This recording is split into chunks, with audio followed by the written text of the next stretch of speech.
सुबह के सत्र के प्रश्न उत्तर का अनुवाद कर रहे हैं।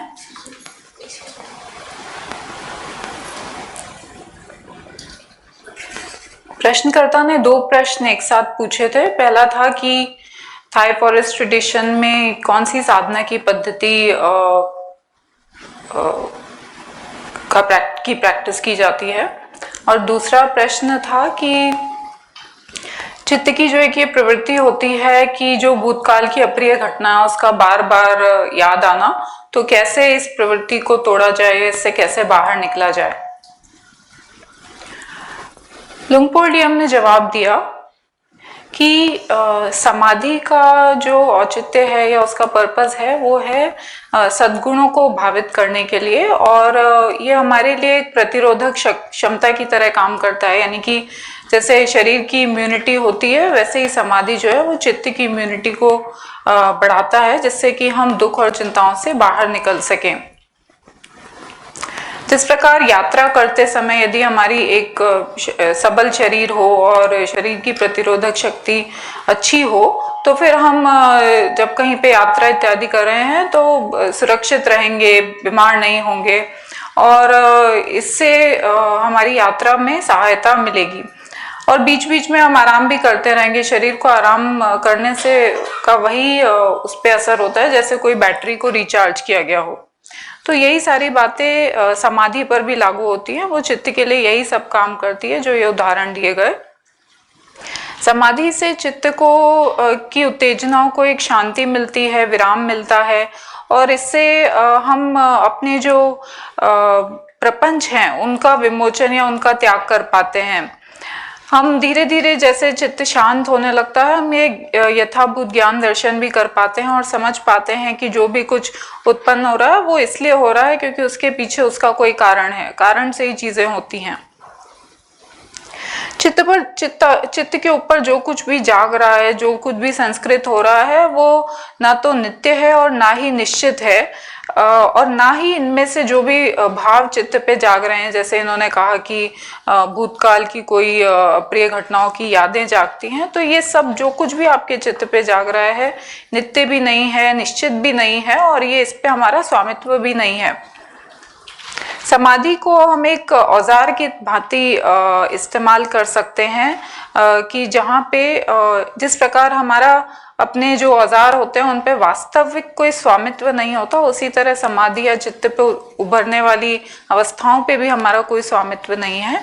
लेकिन एक शांत चित्त से हम प्रकृति में जो बदलाव हो रहे हैं या चित्त में जो बदलाव हो रहे हैं उनको देख पाएंगे और ये भी समझ पाएंगे कि वास्तव में हमारा किसी भी चीज पे कोई नियंत्रण है ही नहीं, क्योंकि चीजें जो हैं वो स्वयंभू हैं और वो अपने ही अपने कर्म के प्रकृति के नियमों के अनुरूप उत्पन्न होती हैं और नष्ट हो जाती हैं। तो समाधि का जो पर्पस है वो यही है, चित्त को शांत शीतल करना, स्थिर करना, ताकि फिर हम उसका अगला कदम उठा पाए जो कि है मीमांसा या धम्म विचय कर पाए, रिफ्लेक्शन कर पाए।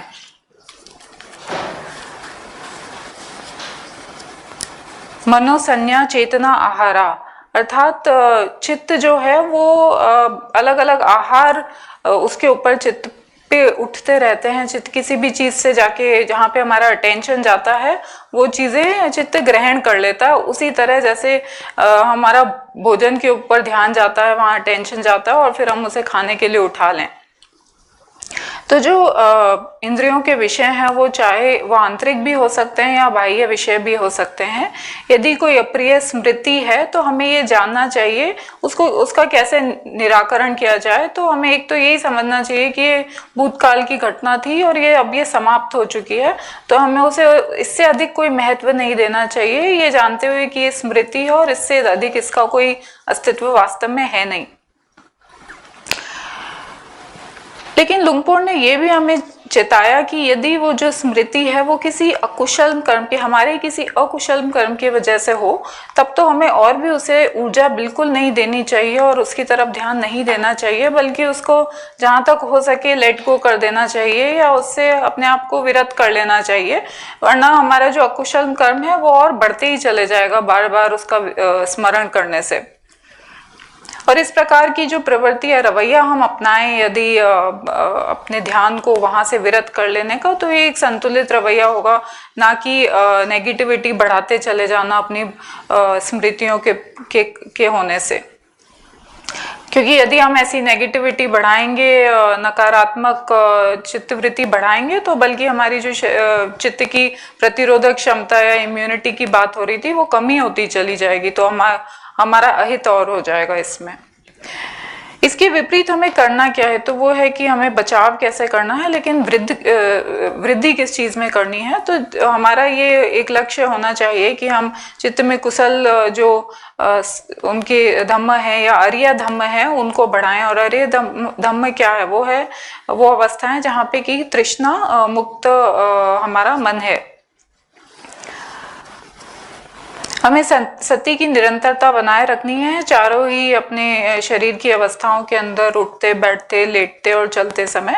हमारा शरीर जो है वो धातुओं से बना है, तो एक छोटे छोटे धातुओं से मिलके एक बड़ा शरीर बना है। और इस चीज का हमें समझ होनी चाहिए कि ये कैसे शरीर जो है उसकी कोई वास्तविक सच्चाई नहीं है। इस प्रकार चित्त को समाहित करते करते हम उपचार से अर्पणा समाधि की तरफ बढ़ते चले जाएंगे। भगवान जो थे वो भी इसी प्रकार इन्हीं प्रयासों से अपने चित्त संखारा को उखाड़ पाए थे, और इससे उन्हें निर्वाण की जो शांति प्राप्त हुई थी वही हम भी प्राप्त कर सकते हैं। भगवान ने विमुक्ति सुख यानी कि मुक्ति से या निर्वाण से प्राप्त होने वाला जो सुख है उसको अपनी शरीर की इन्हीं चारों अवस्थाओं के अंदर अनुभव किया, और वो उनके साथ निरंतर बना ही रहा। ये जो सुख है ये एक स्वाभाविक परिणाम है इस बात का कि हम अपने जितने भी आसक्ति हैं उनको छोड़ दें तो ये स्वतः ही ये सुख उत्पन्न होता है। इसके लिए लुंगपोर ने कहा कि हम ये जो बातें हुई, ये जो चर्चा हुई, इस पे धम्म विचय करें, कॉन्टेम्पलेट करें, ताकि ये समझ हमारे अंदर या प्रज्ञा हमारे अंदर भी जाग सके। हम सभी समूह में रहते हैं, सोसाइटी के अंदर रहते हैं, और ऐसे होने के कारण हमें संवेदनशील होना चाहिए, आदर भाव होना चाहिए, अपने आप की समझ और दूसरों की भी समझ होनी चाहिए। ये समझना चाहिए कि हम सभी प्रकृति का भाग हैं, और ऐसा होने के वजह से और ऐसा होते हुए भी हम लोक धम्मों से भी प्रभावित होते हैं। आर्थ लोकीय धम्म होते हैं, लाभ हानि, मान अपमान, सुख दुख, सफलता असफलता। तो जैसे हम जब पैदा होते हैं तभी से हमारे माता पिता और आसपास के जो लोग हैं हमें इन लोकीय धम्मों के प्रति सजग करते हैं और इनको हम बहुत महत्व देने लगते हैं। बड़े होते होते हमें ये और धर्म का अभ्यास करते हुए हमें समझना चाहिए कि इन लोक धर्मों के प्रति भी अपना जो हमारा देखने का नजरिया है उसको हम बदलें। स्व को महत्व जो देगा या मान कंसीट जो बढ़ाएगा तो फिर उससे हम जिस प्रकार समाज में आचरण करते हैं वो भी दुष्प्रभावित होगा। इसे अत्तातिपट्टय कहा, यानी कि वैसे हर जो भी अनुभव हो रहा है उसे सिर्फ अपने ही दृष्टिकोण से देखना कि मुझे अच्छा लग रहा है तो अच्छा है, मुझे अच्छा नहीं लग रहा है तो अच्छा नहीं है। वास्तव में जो सही दृष्टिकोण है वो है कि ये चीजों को ऐसे देखना, अच्छा बुरा ना देख के, बल्कि ये देखना कि उनमें उदय होता है और उनमें व्यय हो जाता है। यदि हम ऐसा दृष्टिकोण भावित करेंगे तो फिर हम लोक धर्मों से प्रभावित नहीं होंगे। अन्यथा हम मिथ्या दृष्टि के अंदर पड़े रहेंगे। तो हमें अपनी सम्यक दृष्टि को भावित करना है, और यदि ऐसा करेंगे तो हम विकारों के भार से भी मुक्त होंगे और सुरक्षित भी महसूस करेंगे। नत्थी पन्या आभा अर्थात कि प्रज्ञा की जो प्रज्ञा का प्रकाश है उससे अधिक वो बहुत ही प्रकाशमान है, उस इतना अधिक प्रकाश और किसी चीज में नहीं है। तो इसका हमें भी प्रयास करना है कि हमें प्रज्ञा जागे सम्यक दृष्टि को भावित करने से। यही हमें मुक्ति पथ को ठीक से देख पाने में, समझ पाने में सहायक होती है। भगवान ने एक सूत्र के अंदर कहा था कि कि हमें लोग को ऐसे देखना चाहिए। कई बार ऐसे होता है कि ऐसे देखते हैं जैसे कोई राजसी रथ हो और जिससे आंखें चुंदिया जाए। तो जो मूढ़ जन है वो लोक धर्मों में इसी तरह अति प्रसन्न हो जाते हैं और चुंदिया से जाते हैं, लेकिन जो समझदार व्यक्ति है, आर्य जन जो है, वो उसके साथ उससे प्रभावित नहीं होते हैं। तो हमें अंदर बाहर के धम्मों को देखते रहना है। हमारे अंदर भी जो उपज रहा है और संसार में जो बाहर भी उपज रहा है, दोनों को ही समझते हुए चलना है। इसी से हम सुगतो बनेंगे, यानी जो अच्छी गति की तरफ चल रहे हैं और जो स्पष्टता से सत्य को देख पाते हैं, ताकि अपने कुशल धम्मों को हम बढ़ा सकें। ऐसा हमें प्रयास करना चाहिए। अगला प्रश्न ऑनलाइन पूछा गया था कि कैसे कोई गृहस्थ व्यक्ति जो भिक्षुक नहीं हुआ है लेकिन जिनकी शादी भी नहीं हुई है और किसी प्रेम व्यवहार में भी नहीं है, तो वो काम राग काम तना वासना के विकारों से कैसे अपने आप को मुक्त कर सके। लुंगपोर ने कहा कि यदि हम शारीरिक संरचना की तरफ ही ध्यान दें और शरीर का जो धर्म है उसकी तरफ देखें, तो प्रजनन जो है वो प्रकृति का एक भाग ही है। और यदि कोई पुरुष है, स्त्री है, तो ये जो एक स्वभाव है, ये तो नैसर्गिक स्वभाव इसे कह सकते हैं, नेचुरल है ये। तो जो पुरुष के शरीर से शुक्राणु और स्त्रियों के शरीर में अंडकोश पैदा होते हैं, ऐसा शरीर होने के वजह से, इस शरीर की ये प्रकृति होने के वजह से काम उत्तेजना जागना एक स्वाभाविक या प्राकृतिक प्रक्रिया है। लेकिन हमें फिर करना क्या है? तो करना यह है कि हमें अब इन कामोत्तेजनाओं से जागने वाले जो वेदनाएं हैं उनका ध्यान करते हुए समझना है और विलासिता के अंदर लिप्त नहीं हो जाना है। जिस प्रकार हमें आवश्यकता से अधिक भोजन नहीं करना चाहिए, उसी प्रकार विलासिता में भी लिप्त नहीं हो जाना चाहिए। अन्यथा हमारी जो आसक्तियां हैं और ये कामनाएं हैं वो नियंत्रण के बाहर हो जाएंगी, जो हमारे लिए खतरा उत्पन्न करती हैं। भगवान के मार्ग पे दो प्रकार के उन्होंने समाधान भी बताए कि एक तो वो ये है कि हम धर्म का अभ्यास जो करें, वो उससे हमारा लोभ मोह और दोष जो है वो कम होते चले जाता है।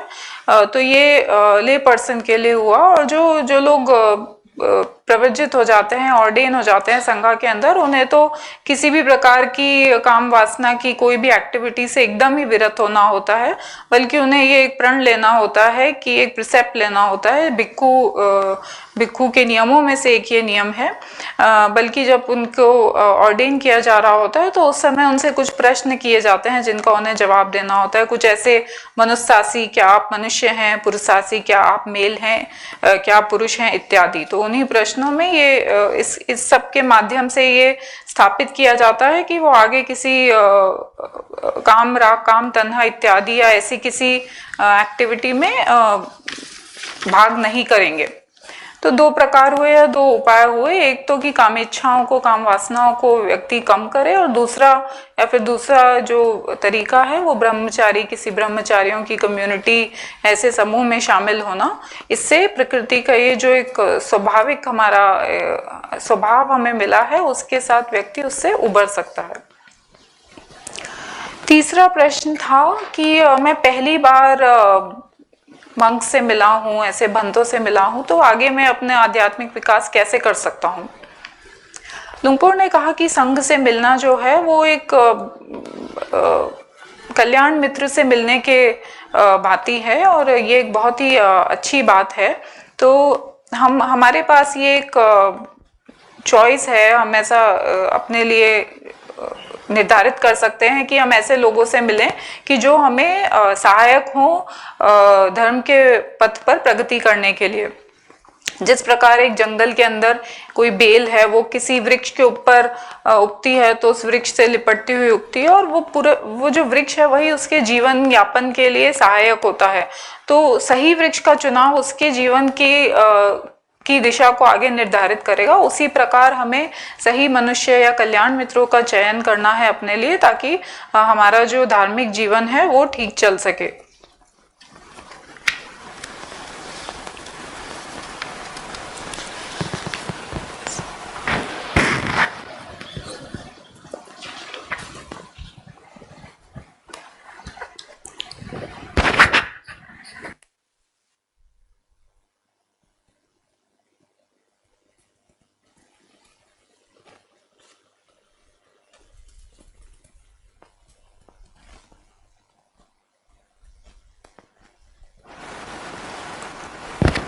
करीब 1:30 बजे 1:30 पे, यानी अब से करीब 10 मिनट बाद भंते हॉल में आएंगे, तब तक हम यहीं ध्यान करते रहेंगे।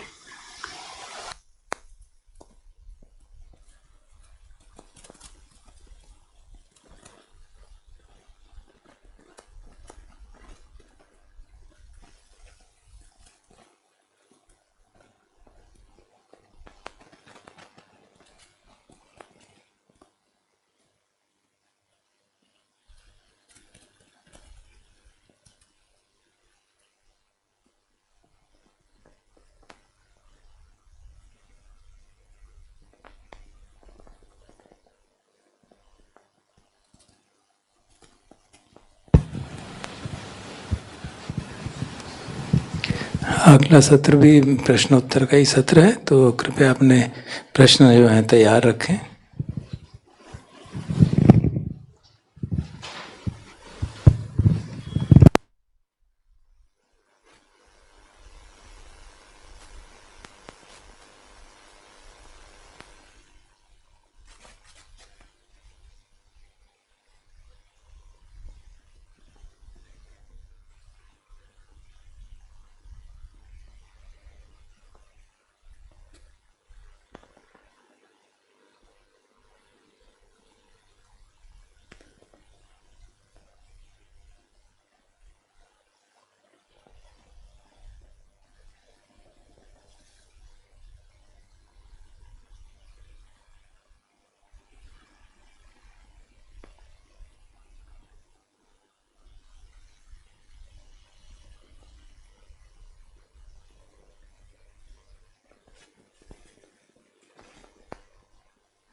कृपया सभी लोग अपना फ़ोन स्विच ऑफ कर दें या कम से कम साइलेंट मोड में तो रख ही दें.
So I'll do my best to answer any questions that may still be pending, or possibly comment a little bit on what we've seen so far with Luang Por Liem and Luang Por Jundee. Maybe briefly say a few words. This morning there was a question about the meditation method that the Thai forest tradition uses, and I think Luang Por answered mainly with the giving a perspective on the second part of the question, which was how to deal with unwholesome mind states coming up. And maybe I can quickly summarize what kind of meditation method we usually use in the Thai forest tradition as an intro, and then afterwards ask if anybody has some questions. So generally we have a very broad way of using meditation in the forest tradition, and we use usually anapanasati, mindfulness of breathing, and we do this in combination with mentally repeating the mantra Buddho, like as a recollection of the Buddha in one way, or simply as a marker for mindfulness, to be very, say, aware of like the beginning and the ending of the breath, each marked with a different syllable, Bud at the in-breath and To at the out-breath. And this is one of the things that our teachers in the forest tradition emphasize a lot, to use the meditation word Buddho wherever we go. For example, walking up the step here, and with every step we go Buddho, Buddho, or when we do walking meditation as well. For example, if you are going to walk over to the metro station, you'd be encouraged to keep the meditation word in your mind in order not to follow distracting thoughts about, am I going to be late, who's waiting at home for me, and things like that. And we just use the word Buddho to override in the proliferations that usually might come up.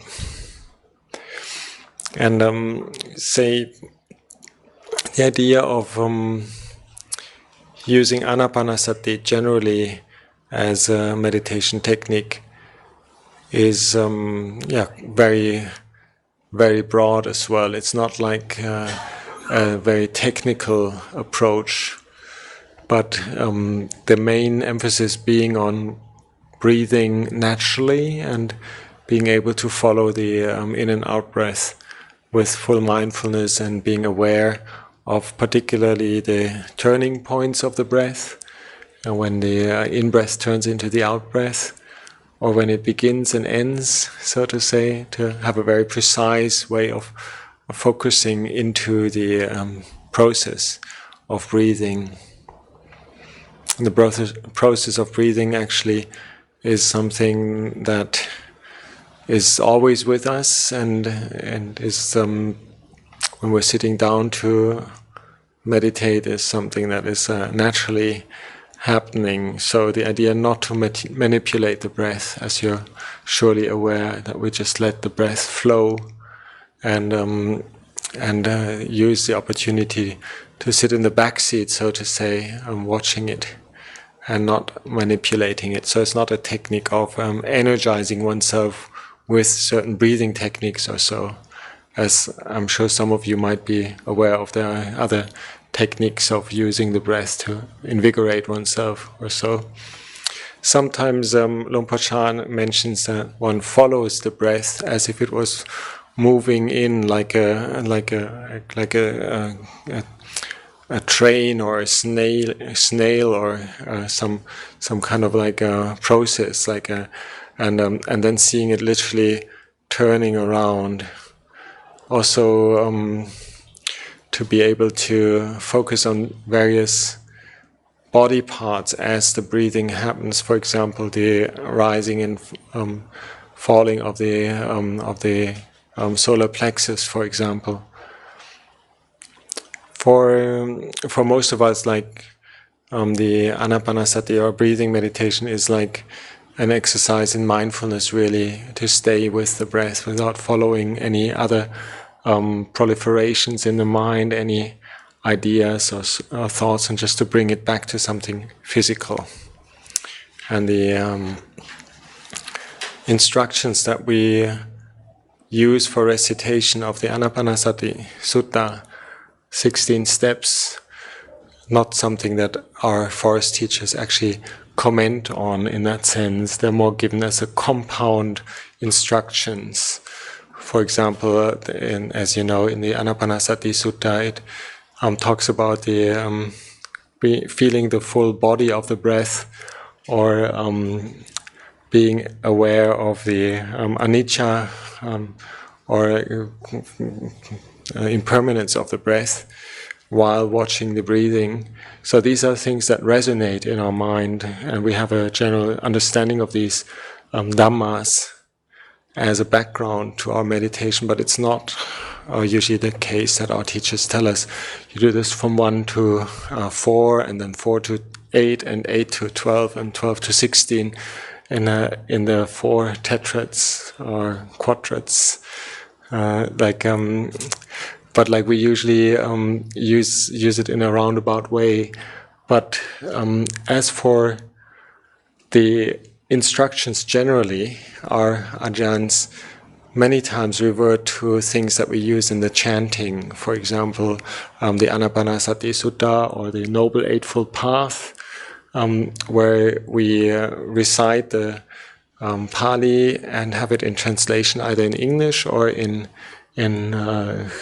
in Thai, or for you in Hindi, and which gives us the background of reassuring that we use this tool of watching the breath in the right context. And for example, in the Noble Eightfold Path, in the part about Samma Samadhi, it mentions many times secluded from sensual pleasures, secluded from unwholesome states. Vivijeva kamehi, vivijeva akusalehi tamehi. He sits down and more or less like does the samadhi exercise. And these preliminary parameters for practice, that one has a sense of seclusion, a sense of aloofness from sensuality, is very crucial for us as forest monks. You can say this is part of our technique, how we approach meditation, is to the whole lifestyle of like taking leave of sensuality in many ways. There was a question talking about asking about music yesterday, for example. This is included in our philosophy behind meditation, is that we are taking it serious and to find aloofness from sensual stimulus, and being in a more or less even-minded surrounding. And so these instructions play a role. Like whenever there is then sensual desire coming up, we try to go back to a sense of neutrality and focus on various dhammas in order to not start proliferating into things that are enticing or stimulating. So this is a bit the background. We managed to live our monastic life, or the life in the forest tradition, also for lay people, for our lay meditators, in a particular context of, I would say, the basic teachings of the Buddha, constantly reverberating with us. So it's not so much that somebody says, apply this technique, do that as a next step, but it's always like having a whole variety of teachings in the back of our mind, and sometimes literally coming towards us as, yes, the Buddha said this should be abandoned, for example, while we're actually facing some hindrance or some thought or some illusionary way of looking at things while we're meditating, then many times the thought comes informed by the Dhamma that we are generally having as a background, for us to easily then abandon these things. The techniques that we use apart from Anapanasati also have to do a little bit with the variety of simple Dhamma teachings that we have at our fingertips through the chanting, for example. Many of us do, as a practice, recollection of the 32 parts of the body, which I would say many of our friends in Thailand wouldn't see this as part of the Satipatthana Sutta, but as a necessity to calm down and be in a space of mind that is neutral towards sensuality, and have at the same time some Dhamma at one's fingertips that one can recollect about. Like we can use contemplation of whatever part of the body it is as an object of meditation in periods when a simple neutral object of meditation like the breath is either too boring or becomes too automatic or doesn't have the invigorating effect that all of us sometimes experience. Like sometimes we get drowsy, sometimes we get bored with even the wonderful meditation word buddho. It's almost an evil thing creeping in, that even the word buddho can be boring. But I believe that's the truth for most of us. So sometimes it's easier than just to revert to something trivial as like the hair on our head, the beard, or the nails, teeth, skin, which are the 5 Mula Kammatthana meditation objects that are very present in our tradition, because they are the meditation objects that are given as a first instruction towards anybody who takes samanera ordination, for taking pabbajja going forth. This is what the upachaya traditionally informs the new samanera as their first meditation object is to reflect on the hair of the head, hair of the body, nails, teeth, and skin. And then as we probably know, like it continues going on towards the bones, sinews, and so forth. And for those of us who have studied the Satipatthana Sutta, there's many reflections in relation to these 32 parts of the body. And our teachers in the forest tradition many times actually refer to these similes, for example, skeleton scattered around, and imagining one's own skeleton first in place as we're sitting, for example, and then imagining the bones being scattered around as one might see like a dead body of a dog at the roadside, like where the flesh and blood is withered away and all you see is the bones lying there, for example. These are contemplations that we many times use in order to get ourselves back into a Dhamma state of mind when things are getting too automatic and too mechanical. So it's very creative actually to be a forest monk or be somebody who practices in these parameters of the forest tradition. There's actually almost anything that's can be seen in the light of the Dhamma is allowed to be contemplated. Can be any odd contemplation as well that makes sense in the light of the 3 characteristics. For example, this is not a permanent entity, the way I'm sitting here, or just the reflection on the teeth, for example. To me, it sounded very odd when I've met one of the monks at Wat Pah Pong Sangha when I was a lay guest in my first encounter with forest tradition. And I asked him, "What's your meditation object?" And he says, "I like to reflect on my teeth." So, what?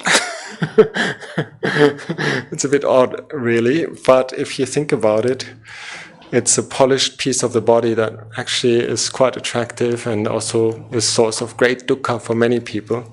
And the good thing, it's linked to the whole thing of the skeleton. So if one has got difficulties imagining one's skull, for example, you can start with the teeth. And they're also very sensitive. So I offer that for your own creative reflections. You can spend an hour long of meditation session. First, like maybe getting the connection to the breathing and having a sense of relaxation and sense of neutrality and relaxation through a brief period of anapanasati. And then with each in and out breath, which keeps going in its natural rhythm, you contemplate the teeth, for example. We have one of our senior monks who contemplates the hair, and he even has like specific instructions as to using a single hair and creating what we call a nimitta, or like contemplating it until there's a nimitta, an image of the hair arising, which then can take the form of like being as big as the whole universe, for example. You can experiment with this, and so these are creative tools to take the mind away from the usual fantasies, proliferations, agitation, and the whole dilemma of always being in the future or in the past, having remorseful thoughts, or being anticipating certain things. So we use the Dhamma in many creative ways. And one thing I'd like to add is that a lot of our meditation practice in the forest tradition is actually done by walking meditation. We actually don't always sit. It's part of the climate if we were outside. Now here in the park, it would be very difficult just to simply sit down and not completely melt. So a skillful means would be just to walk up and down, as you know, the Pali word is chankama, as jongkrom in Thai. We say, like in our monastery slang, we walk jongkrom. We're walking chankama, we're walking up and down. And for walking up and down, we can also use various ways of pointing the mind towards the Dhamma. It can be anything from keeping anapanasati while you're walking, or keeping the meditation word buddho in sync with the steps, whatever rhythm works. Sometimes it's too quick if one goes left, right, buddho, buddho. Sometimes it's a full left, right for bud and a full left, right for to. And it's up to each person. Sometimes, particularly when one walks up and down, say one was walking on this very characteristic length of about 20 steps from this wall to this wall on this very nice brown little jongkrom path, one would possibly make one full round of using the meditation word buddho with every other step. And then the second round, in order not to get stale and automatic and say negligent about one's contemplation of the qualities of the Buddha, one could swap to Dhammo. And this is like an interesting experiment, not just simply use the meditation word buddho, but alternate between buddho, Dhammo, and Sangho. And then we, even if we're not going into analytical qualities of like the 9 virtues of the Buddha, Dhamma, and the Sangha, so forth, we can also just use the word as it is, as a whole, and live with the and experience the different qualities that each and every one has associated with either the Buddha, the supreme teacher, fully enlightened human being, a yogi on this auspicious earth of India, for example. It could be the historic Buddha, it could be the more or less almost super mundane Buddha, which resonates with us. And then we swap to the Dhamma, which could be anything like a feeling of putting everything down into nature, as is one of the ways that the Thai forest Ajahns many times see the Dhamma as Dhamma being simply nature. Just a feeling of while one is walking up and down and repeating the meditation word Dhammo, just to more or less bring oneself back to nature while one's walking and experiencing the Dhamma as like nature in perfection, neither good nor bad, high or low, past or future, just simply trying to experience the nature of that particular situation that one is in.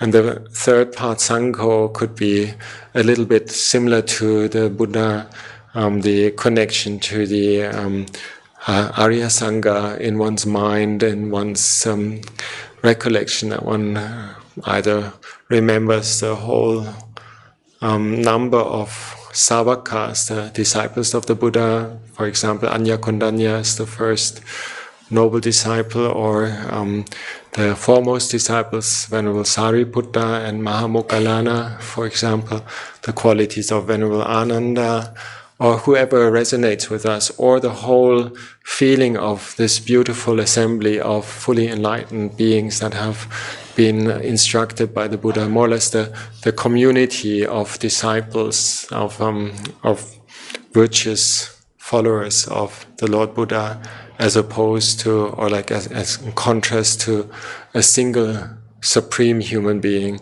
to spread it out to the feeling. Sangha is a universal potential, and it's there for each and everybody to aspire to become part of the Sangha, which Sangha in the conventional means the ordained Sangha, but in the ultimate sense it means the Arya Sangha, the human beings that have attained towards any of the enlightenment stages. So these contemplations, we feel that by varying a little bit the theme of our, or the tone of our meditation object, even in short periods, for example, as I mentioned, when walking up and down, one row we go Buddho, second row we go Dhammo, third row we go Sangho, can have a huge effect of keeping us invigorated with the sense of the Dhamma, the teachings of the Buddha are tangible and present for us in our meditation practice. Then naturally, if there's a sense of elation, of what we call piti sukha, a sense of like joy and uplift arising in our heart, I would say heart, not mind, because many times, as in one of the questions it was commented, the mind is more or less like the thinking faculty, whereas the heart is more or less the experiential faculty of being affected and touched by the experience as it is. If then the mind or the heart gets uplifted to a level of joy and happiness, and as we say, piti sukha, many times that our meditation then simplifies into less thoughts, less ways of experimenting. It may well easily channel into a particular theme which we don't have to think about much more. We'll just experience it. And this is many times what our teachers then say is an individual experience. And when we reach this point of being uplifted by our contemplations and by our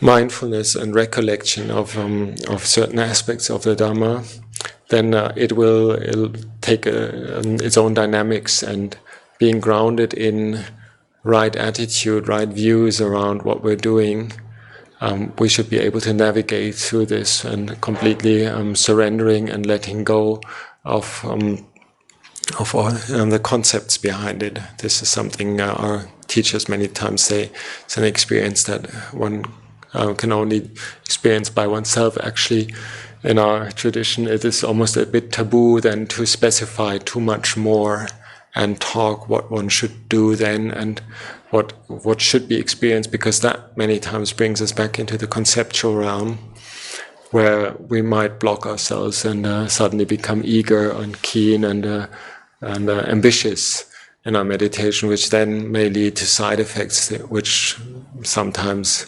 actually taking us away from the Dhamma.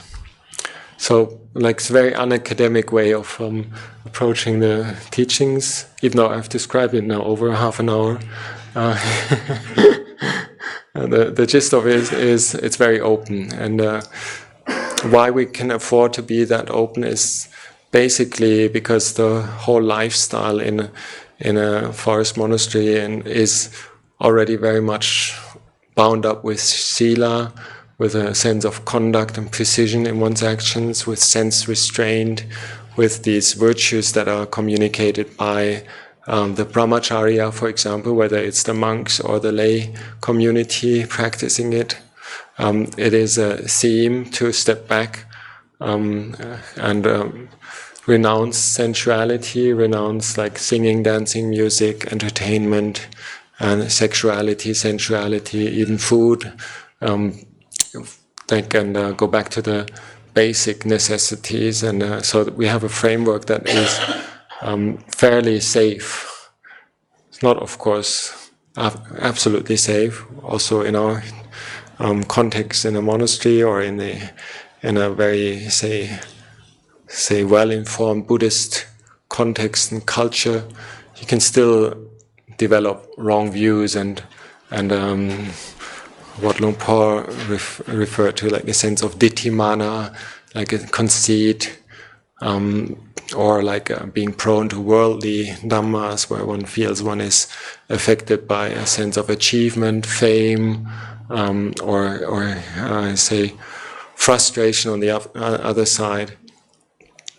The advice that most of our teachers would have for us in this context then would be just to simply endure. Don't worry, just keep going. Keep going, don't worry. And like with a steady rhythm of constantly teaching ourselves, for example, through morning and evening chanting, through the steady routine, through the commitment to sila, there'll be also times when we're back in balance again. So it's a long-term project, actually. It's not like a short-time little precise exercise, but it's a real life encompassing, say education of one's whole attitudes towards body and mind, and towards like one's own sense of peace and letting go. So this is my short introduction. I hope that you could find some of the themes that Luang Por Liem, Luang Por Jundee mentioned in here, because when we ask questions, it's always singled out. What's his opinion? What's his take on this and that? Whereas, like, actually, the whole thing is like actually quite round. It just kind of supports each other. So, in that sense, it's actually not so necessary to ask so many precise questions. But on the other hand, it's a good way of getting into contact. But sometimes, like, our teachers may also, kind of like not be willing just to go into the details and to talk generally, and say particular steps of like, what should I do next in my situation where I have experienced this and that, both in my worldly life or in my spiritual life. What's the right angle on that? Many times our teachers would just give us a general reflection that we think maybe is besides the point. But after reflecting on it and after taking it in, it comes back to one and then becomes a real resource.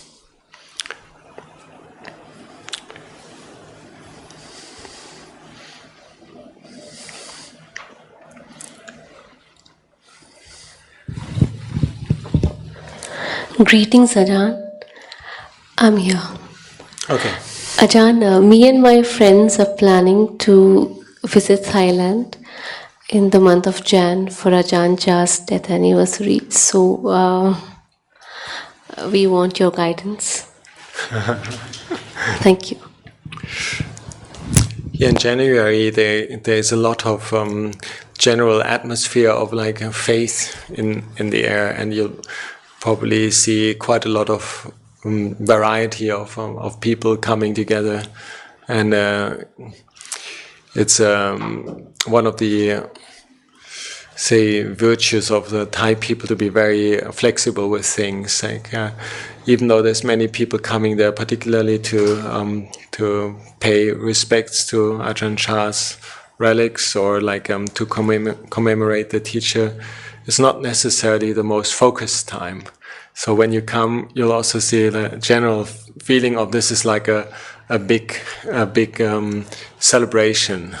And like there's a lot of food as well, and there's a lot of kids running around, and there's a lot of like kind of say variety of things happening. But overall, it is fascinating to see many people come together at the same time. I'm sure in India you always have a lot of turn up whenever there's a public yoga day or some bathing ceremony in a holy river or so. I'm pretty sure that like the chaos won't deter you. So just saying, it's not a silent retreat in January. And you're welcome to join. And unfortunately, a lot of the Dhamma teachings are given in Thai, but you can still benefit from the whole atmosphere. And we have like some things are translated into English, and some things are like even delivered in English. So it's a chance for us in Wat Pah Pong Sangha also to receive all the other senior monks. So there's quite a little collection of the senior monks that live abroad that comes together in that period. The good thing in January, the weather is quite pleasant. It's not too bad.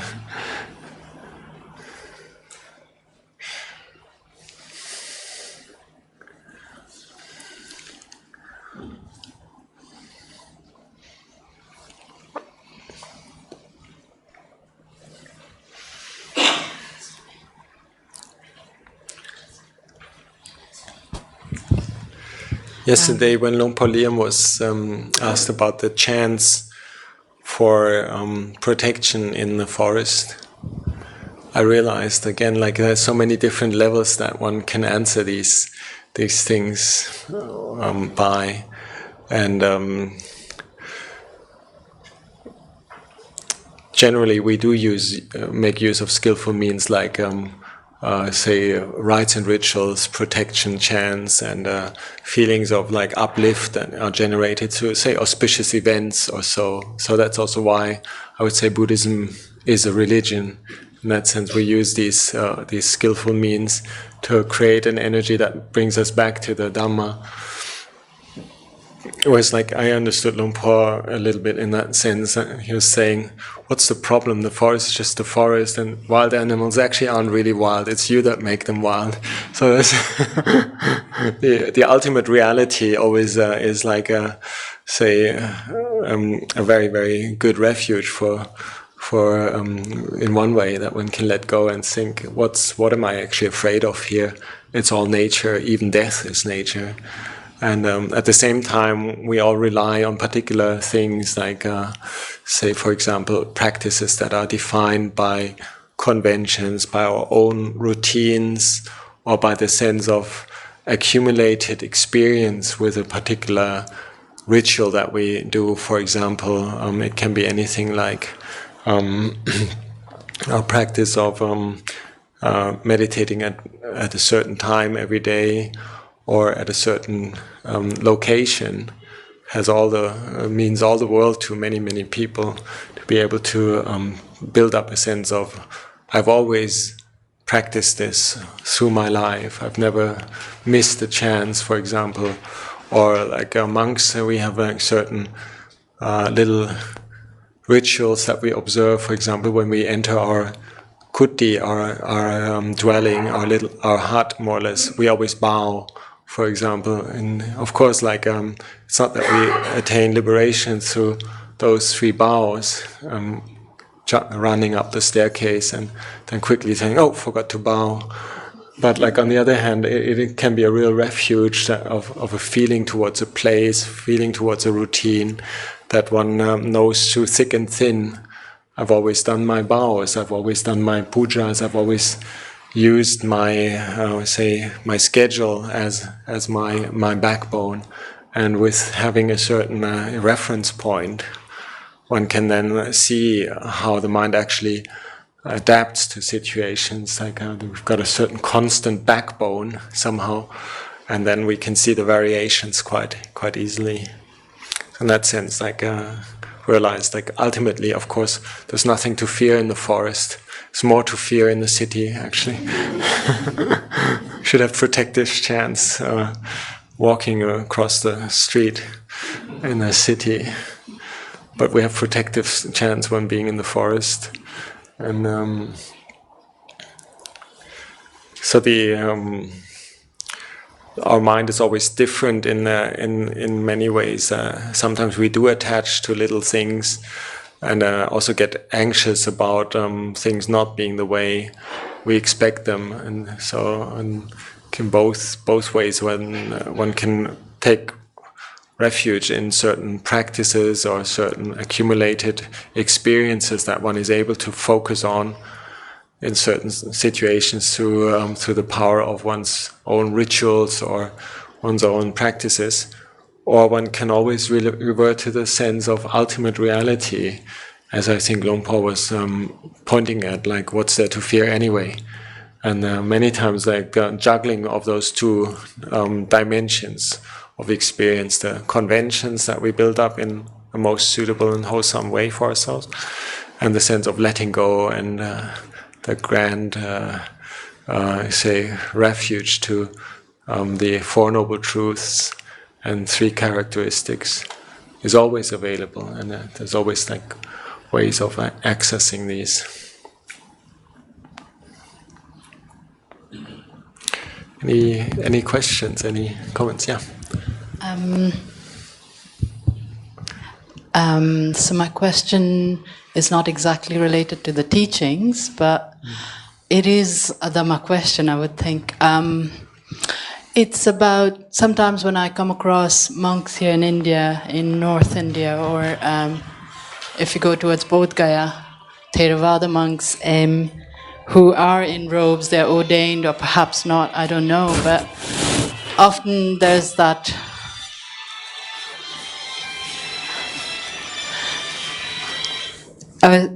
so often there's this question of whether it's ethical, what do you do, what must one do when you come across monks in robes and they're begging for money or food, and you wonder to yourself, like, should you ignore them? Should you support them? What must one do? Well, begging for food is like a different thing than begging for money. Begging for food is like the right livelihood for monks. So they're doing the right thing if they're begging at the right time for food, which I'm sure you know, like is what we do again.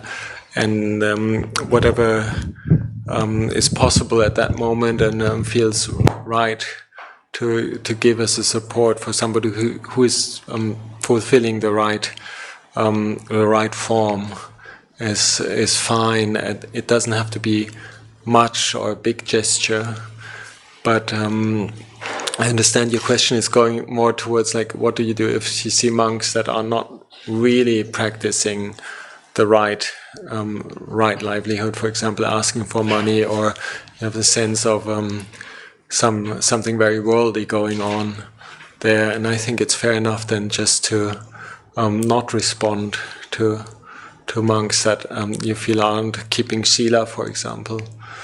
And sometimes it is worth looking at the circumstances, because a lot of the rules of the monastics these days, there's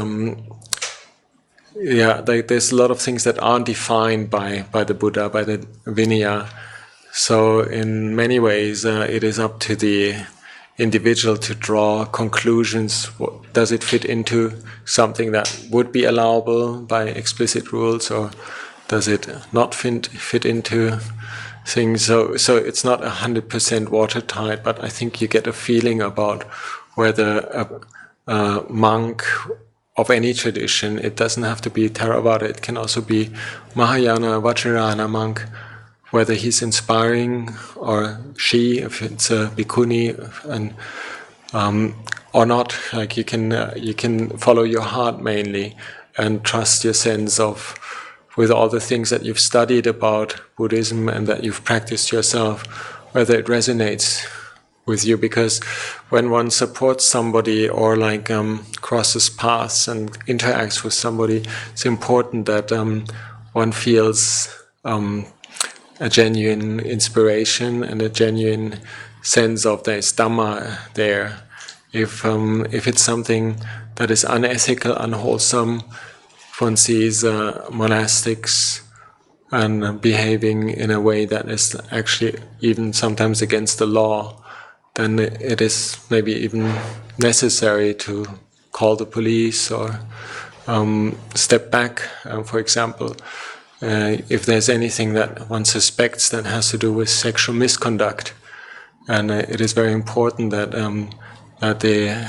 it doesn't continue, because there's so much harm done by this, both for the monastic and for the, so to say, victim of that. So it's I would say you need to trust your common sense and your honest integrity in how you approach the situation by yourself. We know that there are fake monks as well, and sometimes one can just kind of politely walk past when you think these are poor people. They're dressing like monks, banging the drums and asking for money or so. In Thailand, many times people are very tolerant. There's like a very non-confronting, non-argumentative culture, and I think that's also in many places the right attitude, because unless one understands more about the situation, one can just simply say, sorry, I'm not inspired by this, and goes one's own way. At the same time, if you meet somebody that is inspiring, or that where you feel there is something that you'd like to get to know more about, maybe it's the right thing to ask. Where do you come from? How long have you been ordained? And where do you live? Do you have enough to eat? Things like that. Like one can keep it general and try to make the contact. Does that make sense? I would say all of us being in contact with, say, the Theravada tradition, we have quite a strong sense of sila. And in other traditions, sometimes even in certain Theravada, say, parts, it's not really emphasized so much. And but our own feeling of that this is inspiring, and this, what we see, is worthy of support, and the whole general feeling, this can be or must be Dhamma Vinaya, or this cannot be and may not be Dhamma Vinaya. I would trust that, building it up over time and also practicing by yourself. The lay community has got opportunities of supporting or not supporting monks. If you feel somebody is not worthy of support, it's not by the yellow robes that he becomes worthy of support. It's just somehow has to have the livelihood of a monk in many ways. And a side note to that is that a monk, of course, will struggle from time to time. Not everybody is perfect all the time, and sometimes, like the measuring stick of, particularly myself coming from the West, the very idealistic, say, thinking about what genuine spirituality should be like. And of course, monks are also in training. And I think we can see a bit like whether somebody's honestly trying, whether somebody is genuinely, faithfully trying to work on himself, or like is in a situation of just simply not being ready yet, overwhelmed, or whether somebody is shameless, unscrupulous, or has kind of branched off into on a tangent of wrong livelihood even. So. In the conventional sense, the Sangha would long be dead if only Arya Pugalas were supported by alms food. There has to be a sense of starting somewhere.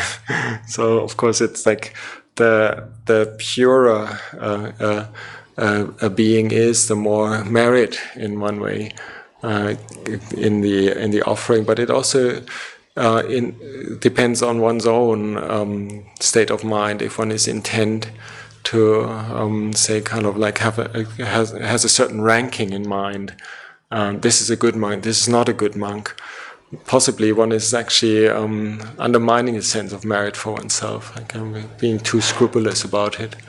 And so it's a very subtle balance of faith, inspiration, and genuine authenticity. And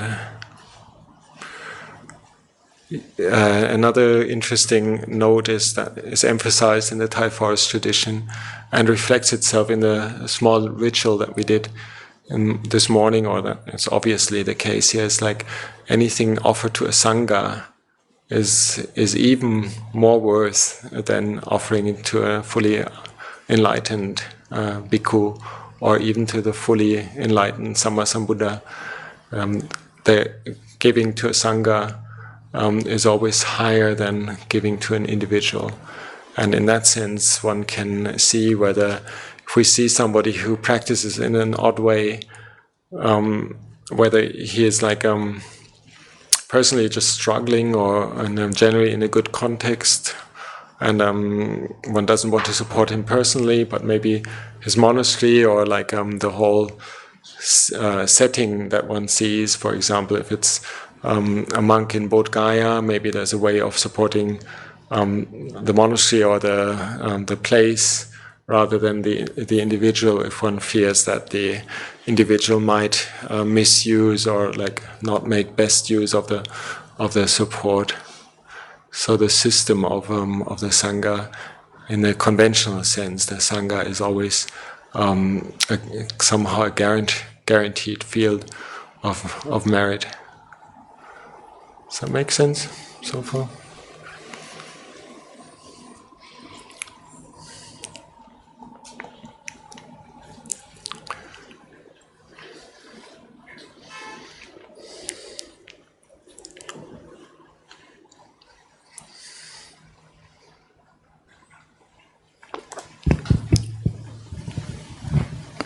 Any difference between forest meditation and vipassana meditation? Yeah, it's forest meditation is just simply like very very casual way of defining a group of monks that are not living in the cities and not into studies or so. And this group of monks naturally has developed certain ways of practicing, as we're not very scholarly and not very systematic. Our resource for meditation techniques comes directly from nature. You can say that in that way. Forest monks do have a certain style, but it's not a precisely defined term, the forest meditation technique or tradition. Even in Thailand, there's so many different forest monks, and it's not even sure that the present-day forest tradition has always been in the same way or so. Like it's many times comes and goes in periods of the forest monks being, so to say, on the rise and having disciples, having say a culture that is gradually building up. I think maybe 200, 300 years ago in Thailand, there may not have been many forest monks as well, but there is like an evidence in the ancient capital of Sukhothai in Thailand that there were forest monasteries at that time as well. But whether they practice in the same way as we do, we can only roughly estimate. So forest meditation is not kind of a defined term. It applies to particularly what we see right now in Thailand with the monks that are living in these small forest monasteries. Sri Lanka is quite similar actually. There's like the term vipassana, as you know, is like is a term that comes up in the scriptures. Not too much in the direct Pali canon, but it's something that is has been distilled by the commentaries to a certain way of using investigation or using reflection on the three characteristics mainly. We usually say vipassana comes in as soon as when as like there is a reflection or a penetration of the three characteristics taking place. Say anicca, impermanence, dukkhang, like imperfection or suffering, and anatta, non-self. So this is like many times we separate the meditation aspects of calming and moving inwards and shutting down, so to say, into a form of like very quiet meditation, as towards the more reflective meditations that are producing insight and that are interrelated with like the principles of nature working around oneself. And so this samatha is like the quiet meditation that goes inwards and focuses, and vipassana is the one where you apply wisdom, apply the teachings, apply the three characteristics of anicca, dukkhang, anatta. And the word vipassana means to penetrate with insight, to see through. So, and we can also say one is meant for peace and quietness, and the other one is meant for insight or wisdom. So those two aspects will always naturally be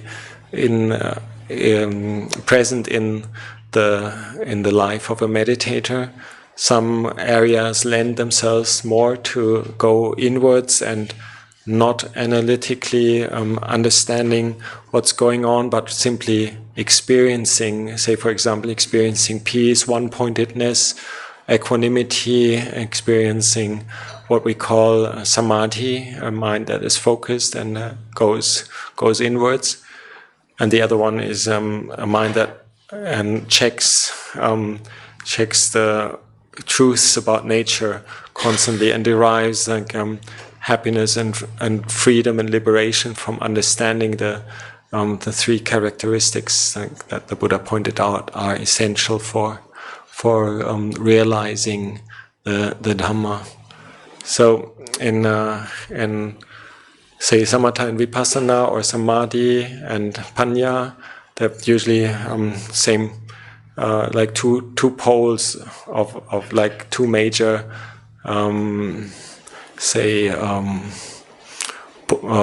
focuses of meditation. And the forest meditation is an extracurricular term that does not really apply to any textbooks. It's just a social phenomena. You got a few forest monks, they prefer to reflect on nature, and that's the forest meditation style, but it's highly variant. There's quite a lot of forest monks that emphasize samadhi, emphasize the mind that goes inwards and mind that focuses and develops like jhana, develops like appana samadhi, like deep meditation that is secluded from all kinds of external impingements, and may possibly lead to various stunning features that the mind can perform. For example, the psychic powers, or like I'm sure in India there's lots of like samadhi techniques. In fact, I think the Bodhisattva was practicing these before his full enlightenment with Alara and Uddaka, the yogis that he was training with, and he reportedly has attained to samadhi to various levels, even better than his teacher.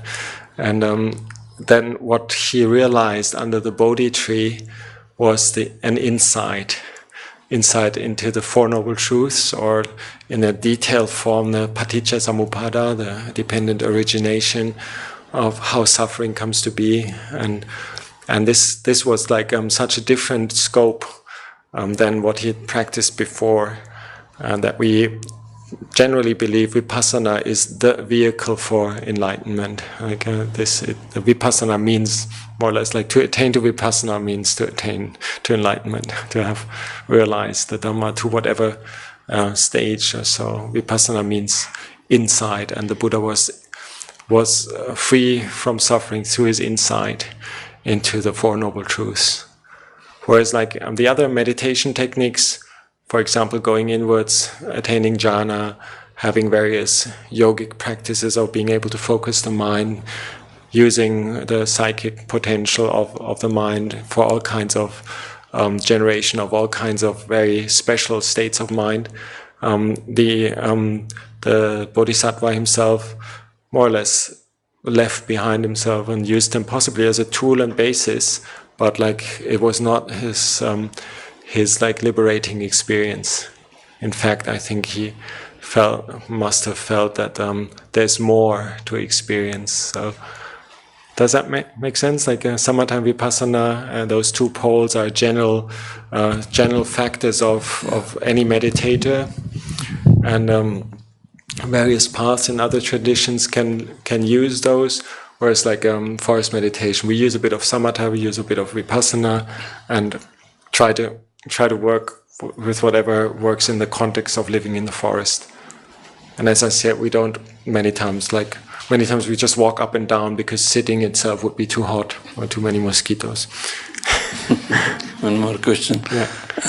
To promote this forest meditation, one meditator want to donate some land to your Sangha in India.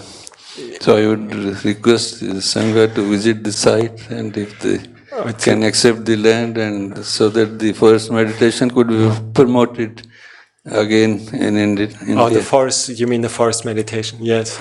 Yeah, I mean, this is like, as you know, this group is called the Aranya Vihara Trust. Yeah, means like Aranya means forest. Yeah. Vihara means like a place to live, or a monastery. So in one way, like our tradition actually really thinks for our specific way of practicing the Buddha Dhamma. It is actually quite crucial to live in a forest, to live in nature, because that's where we gain our insights from, is like contemplating nature, the trees, impermanence, like seeing the squirrels chasing each other. As cute as it may be, it's pretty samsaric. These reflections, they come up when you're in the forest many times, or you see a snake eating a lizard, things like that, or like Luang Por Liem mentioned, the threat of being in the forest, fearing that there'll be wild animals, or just the challenges through the weather, through the heat, and the contact with nature is like what we use for generating our insights. So it's very auspicious that like there is the perspective of the Aranya Vihara Trust receiving land for the forest monks and the forest sangha and the forest group of practitioners to be able to use that for the future. It's very auspicious. For us, city monasteries it doesn't, like, say, when we're meditating here in Dhammarama, in one way, it doesn't matter that it's in the city. We're still using the same contemplations, anicca, dukkha, anatta, and we're still trying to see like what is natural, what is not natural. We may shift towards more thinking about the human nature, less than whatever the trees and the water and the rocks and so forth, just because that's what we're living with. So we're not in that sense like selective. But in many ways, like, it is particularly part of a humbling experience to live out in nature and have little comfort, little requisites, and being maybe, say, prone to the elements or so. And we try to make a point of choosing that in order not to get carried away by external things. But of course, like in Thailand, many times former forest monasteries start becoming part of the city, and in fact Wat Pah Pong Sangha is probably going to be doomed to have the same fate sooner or later.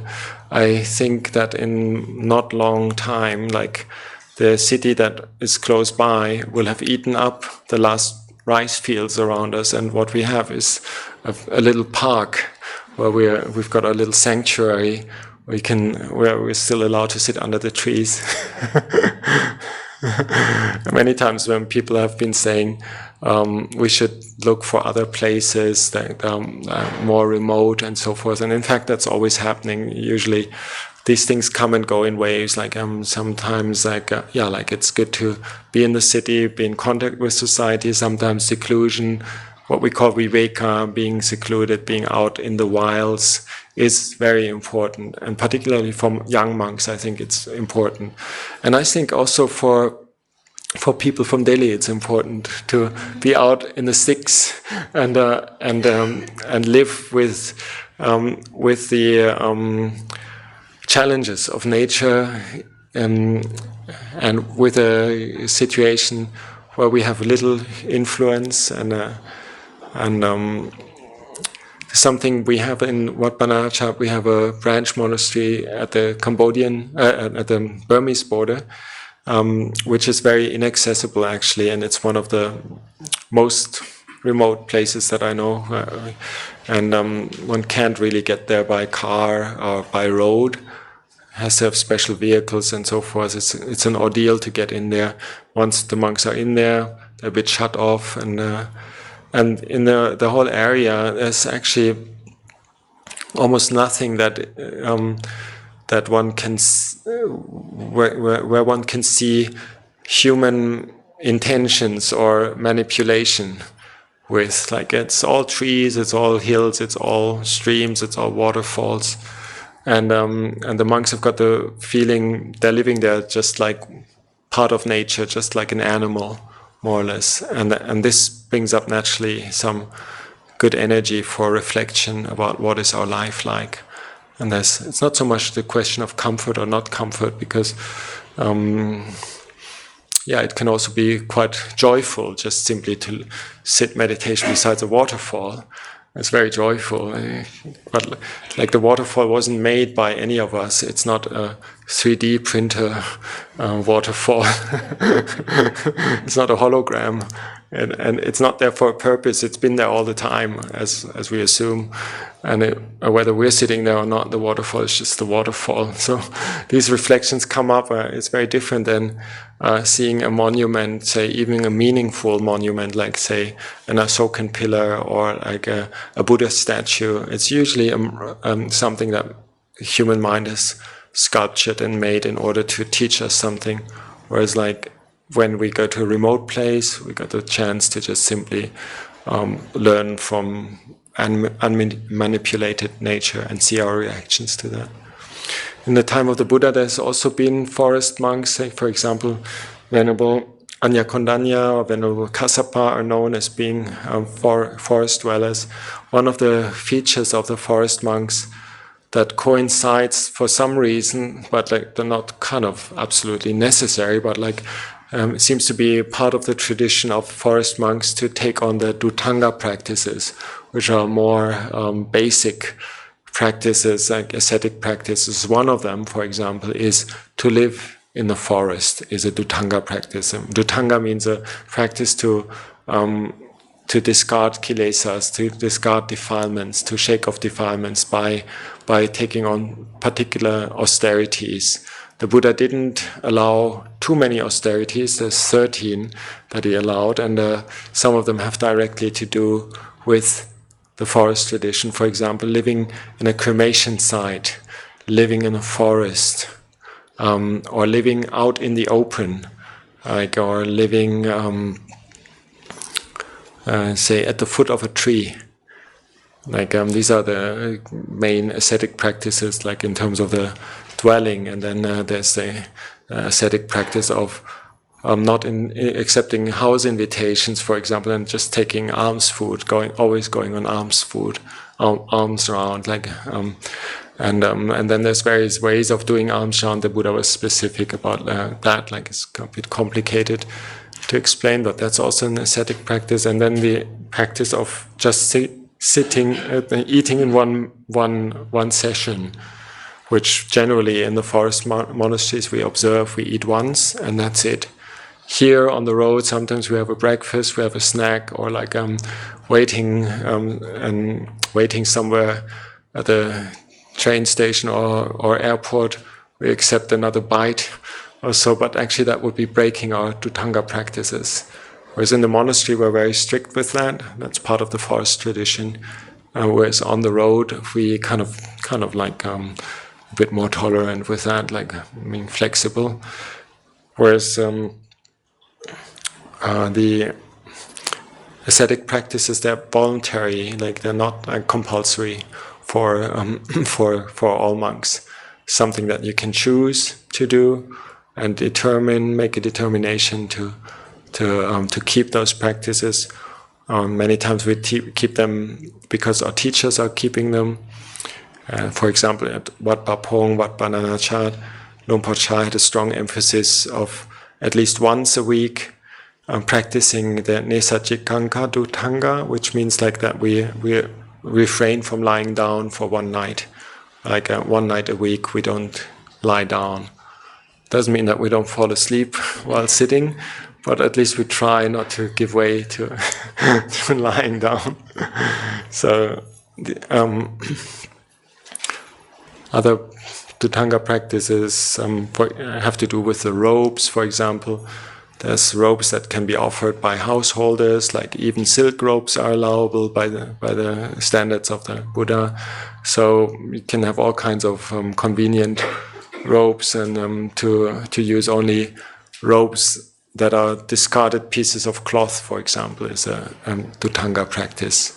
And for example, using cloth from a charnel ground, from a cremation site, is something that whenever we have the chance to do that, actually our monks are quite happy to use that practice. But to determine that we will only use those robes is a bit difficult, because that's not so easy these days in society, where there's so many well-meant offerings being given to us. We try to then take it as a special opportunity whenever there is, for example, the cloth that has been wrapping a corpse before the cremation. We try to use that and dye it and make it in a special reminder of mortality for us. So, and then there's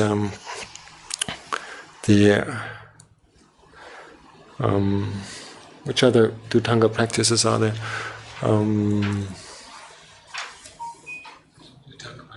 Yeah, forest, cremation ground. Naturally, these the Dhutanga practices have to do with a life in nature and a life in simplicity. So the Buddha allowed these practices. Interesting enough, fasting is not one of them.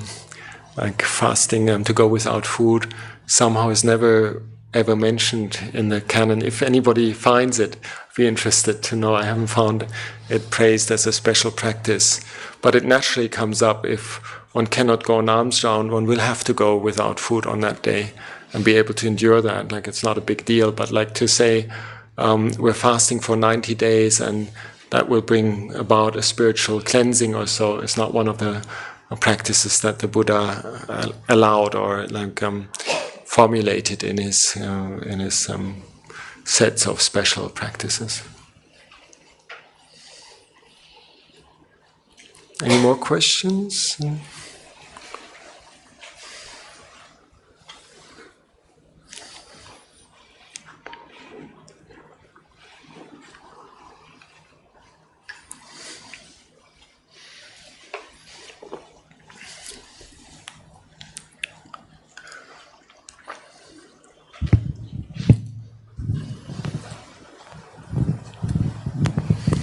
Ajahn, I did ask you when we met together, and this is a question which in India is very important, and this is regarding vegetarianism. And many a times when we have people, I told you about an incident that happened when a person came and he tried, when we said about the sala upstairs, and he says, well, those guys are non-vegetarian. So, how do you handle a situation like this? Though we try to be as far as possible vegetarian, but sometimes people try to show you down, saying that they also accept non-vegetarian food, or how do you handle a situation like that in a very predominant society where vegetarianism is considered to be spirituality? If you're very high in spirituality, you have to automatically be vegetarian, or vegetarianism is equated to spirituality. Yeah, this is very interesting for me to experience, because in Thailand, this train of thought has never made it. There's an equality between vegetarian practice of vegetarianism being something that's a higher spiritual practice in itself. Is in our country, in Thailand, is not a dominant kind of belief. So it's very interesting to experience this here. And I would say that most of our monks are naturally inclined to eat vegetarian.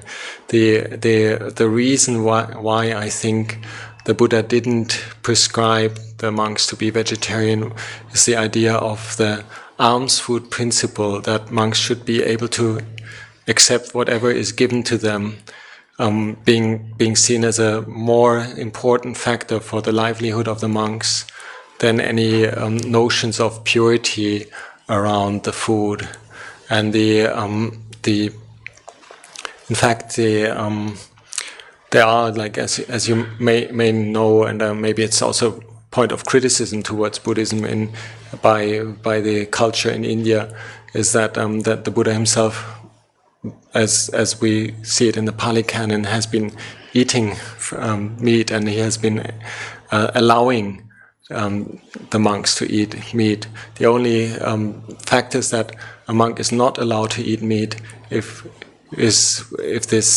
the animal was precisely slaughtered or killed for giving this offering to the monk. So in Thailand, many times for whatever reason, the local people, they eat meat. They shy away from killing the animals. Many times they let other people do the job, but they do eat meat, and then they share the meat with the Bhikkhu Sangha. So for us, it's not an uncommon thing to eat meat. So in many ways, if one has a very say Puritan view around that consumption of meat in itself is impure, we are very impure, because we actually do accept meat whenever people give us meat that is offered out of faith, then we are allowed to accept it and we eat it. Just like I sometimes also eat unhealthy food just because of the fact that I see that it was offered out of faith. For example, it can be a vegetarian pizza, which has been offered out of faith, and I know it's not good for my cholesterol. But I see that the person that offers it thinks, Western monks will have to eat pizza, and they go all over the town to get a very expensive vegetarian pizza, offers it to me, and I just have to eat it because I don't want to disappoint the person offering. And so many times we don't choose in terms of like, even in terms of health, like for example, there's quite a lot of sweets on the table, and sweets and sugar are not good for any of us. Yet we see the gesture of wanting to spoil the monks, wanting to have something very nice that you would eat by yourself, you share. And then, of course, we also take the sweets then. If I have the practice of taking something from every dish, for example, on a table like today, I end up with a lot of carbohydrate. And this is very impure for my body. I'm just like giving an example, like as many times the idea of pleasing the donor, accepting a gift of faith already in other areas is like very, very prominent. For example, one time I was walking from our monastery just across the road to another monastery with a fellow monk who's still around, and appreciate for his consistency and very, very, say pure way of like looking at food and things like that. We were walking and it was baking hot, and first of all the problem was that we were supposed to get in a car while we actually wanted to walk, but the person wanted to drive us, and it was very difficult to say no. So we ended up driving, and as soon as we finished half of our walk, but as soon as we sat in the car, the donor pulled out 2 cans of Coke, and my fellow bhikkhu was shocked and said, "No way, I'm going to drink this. This is poisonous." I drank and as soon as I got out of the car, the donor rushed to me, opened up my door and says, "Why didn't he take my Coke? Why didn't he take my Coke? Did I do something wrong?" And I just couldn't say, "Sorry, Coke is considered poison by this monk." So like just daily life experiences where you feel a little bit. I of course don't know the intention of the Buddha in stipulating the monks to be allowed to eat meat, but I assume that it's on that level that like there were gifts of very faithful people at the time of the Buddha that maybe were not 100% healthy, not good, and not the highest offering, but like the idea of the monk being a recipient of all kinds of things, unless they're unethical in that sense, like that an animal has left his had to leave his life for that offering, like an animal sacrifice, for example. And I think the overriding motive probably was to have the monks accept humbly whatever is given to them, and not to be selective in any way. Yet we are very happy if like people in India offer vegetarian food. It naturally resonates with any Buddhist practitioner. Don't want to kind of propagate this as a view or so, but it is of course like it feels a good practice also. Like, and there's many of us in the Sangha that before we became a monk we actually were vegetarian, and so to say out of flexibility or out of compassion, so to say, to not stir up anything and just to go along with whatever the customs of the region are. We just simply accept things. For example, I would never have thought I would eat a McDonald's hamburger, sorry to name a name, but like something that in my upbringing was considered not to be done for somebody who's intent on healthy food, and by no ways was considered politically correct. But it literally is the case that many times people bend over backwards. They think these American German monks, they need hamburgers, and they bring it to them. And so if all the hamburgers were going to go back, they would be very disappointed.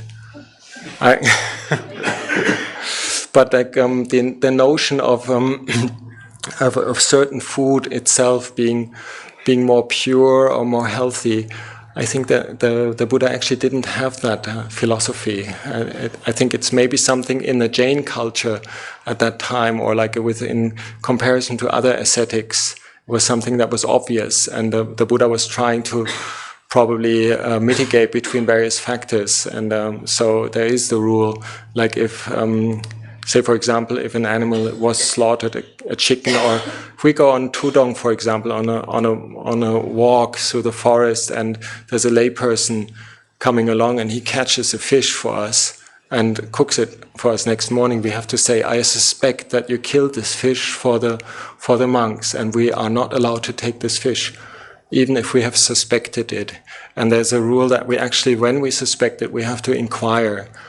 Suppose there's a funeral going on, whereas it's well known that for funerals, like there's many people from the village joining in, and many chicken are being slaughtered, and many fish are being killed for feeding people. So if there's a special fish next morning being offered to the monks, then we have to think, was this actually killed for us? And then we have to reject it. So there is a certain limit where the Buddha felt the monks are responsible for protecting the life of the animals, whereas in other areas, I don't think he held us accountable for it. One of the points that is many times mentioned in the Thai understanding of Buddhism is that it was a particular practice of the Buddha's cousin Devadatta to split the Sangha, to say only vegetarian food, only monks that use those Dhutanga practices are proper monks. The rest are lax monks, the rest are unethical. He was trying to raise the standards, and the Buddha more or less replied. It's a passage in I think it's in the Chulavagga, if you want to read it, like says, let those who want to eat meat, eat meat. Let those who want to practice with the Dhutanga practices, let them practice it. But he's not going to make a rule for everybody. So this was one of the last means that Devadatta apparently used to create disharmony in the Sangha. So in the Thai Sangha, many times just to raise the issue, to say monks should be vegetarian, is considered, you're doing Devadatta's practices. So it's quite the opposite end of the spectrum of like what is happening in India. And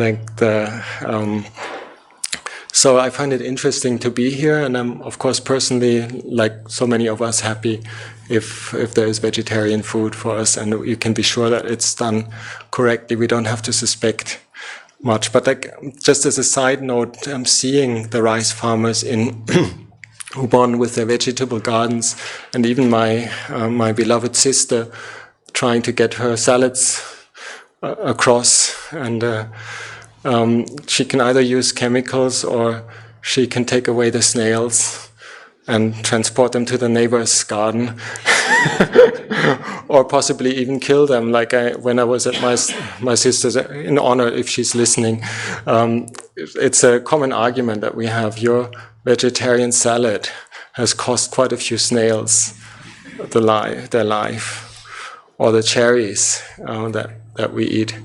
So it's in one way for us, as monks, many times it's also really eating food is like a reflection on samsara. It's eating and being eaten, and in samsara. And even the farmers in rural northeast Thailand, they have to kill a lot of animals and a lot of insects and worms and through agriculture. So if one is in that position of doing farming, one is directly in contact with samsara. And I consider it a great privilege for the monks to be exempted from a direct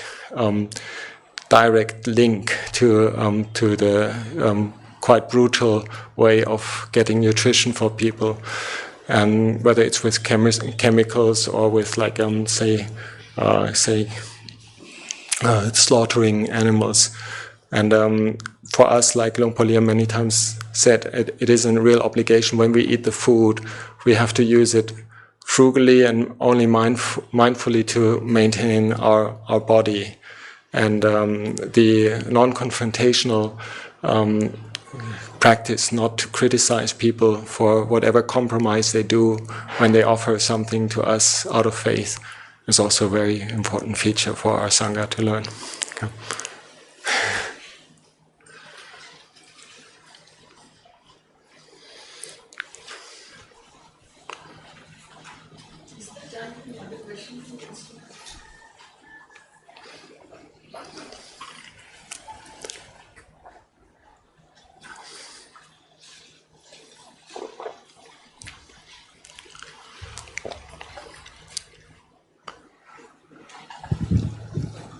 Does this non-vegetarian food does it have any impact on the physical or psychological feelings? I'm not sure really. I can remember after having been a vegetarian for many years in my school and high school and university years, I felt very impure and almost disgusted by having to eat meat again. But I'm not sure whether it's a perception of myself or whether there's something really going on there, like physically. So I'm not sure really. I don't have the means to really prove it with myself. All I can say is like that even though I am eating meat, I still feel like I'm able to practice with whatever say potential I may have and whatever vipaka karma I may have. I still feel like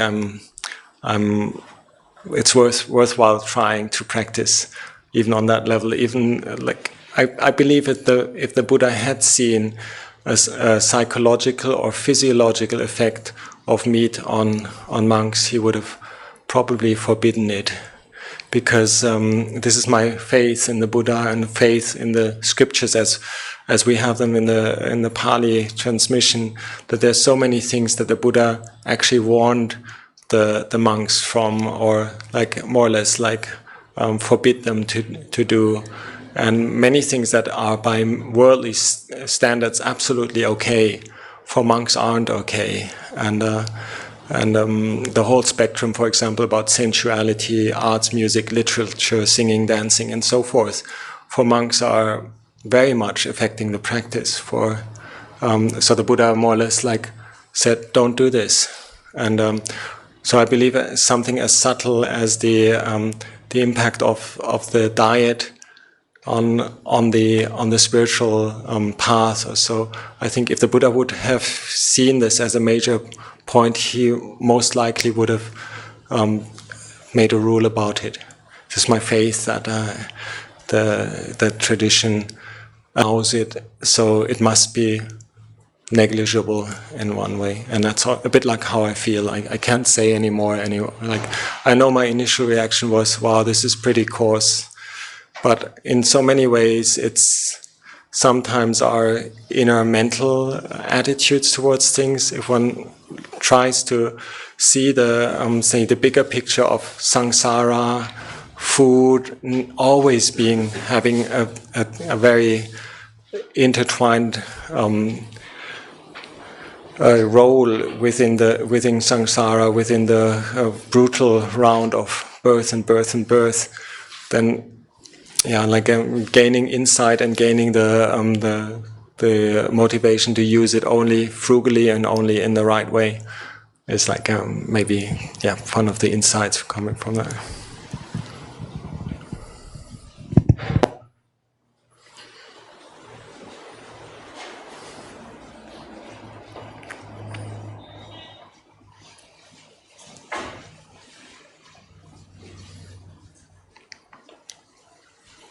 I'm actually glad you asked these questions, because I'm sure that they are on the minds of many people. So and I appreciate the culture that has guarded this traditional respect for life. And I wish that many people in Buddhist Thailand would refrain from animal slaughter.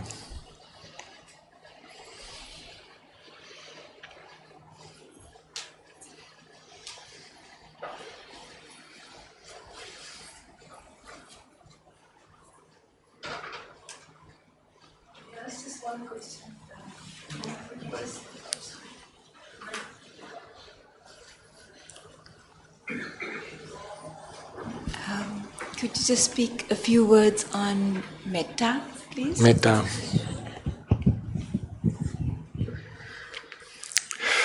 Metta is translated as loving kindness, loving friendliness, is a quality that is not a specific love or affection that comes from craving, desire, but it's one can say it's an altruistic quality of empathy, of it's almost a link to wisdom in one way, that one feels suffering is a predominant feature of all beings in the world, and one wishes for oneself as for other people to be free from suffering. And it's one of the primordial motivations to keep sila, and is a very, very important practice for living together, to practice loving kindness, and being able to generate loving kindness not only by body and speech, but also by the mind. It's one of the meditation exercises that we many times undertake explicitly, focusing on our own heart, focusing on our own good energy, our well-wishing towards other beings, and expanding them towards as many beings as we can imagine, and possibly losing the sense of boundary with a heart that can actually generate loving kindness in an unspecific way, in a way that is a general attitude towards other beings, well-wishing, abundant, radiant, boundless, and more or less like coming from a pure mind. As you know, Metta is one of the Brahma Viharas in the way the Buddha described Metta. Metta, karuna, like compassion, or like a sympathy, you can say, and mudita is like joy and appreciation of others' goodness, and then upekkha, equanimity. And metta is the most accessible, I would say, to most of us, and because it's directly linked to what we feel when we're together with other human beings, using our wisdom to see how we feel, how others feel. We do towards them as we wish we would be treated by them. It's almost like a basic function of humanity to have metta. So the Brahma Vihara is like the Buddha more or less raised the quality of metta to a divine quality. And I think that's no coincidence. In other religions, like the all-loving God or spiritual love is also very much emphasized, and sometimes even the pinnacle of a religion. For example, in Christianity, I would say metta as an unconditioned love is one of the main pillars of the religion. Whereas with the Buddha pointing out that it is Brahma Vihara, it's a divine abode, it's a place, it's a quality that enables one to partake in the Brahma world. The Buddha already points to that. It's a conditioned. It's in a context. It's in the ultimate aim of the Buddha's teaching is not metta. The ultimate aim is freedom from suffering and liberation.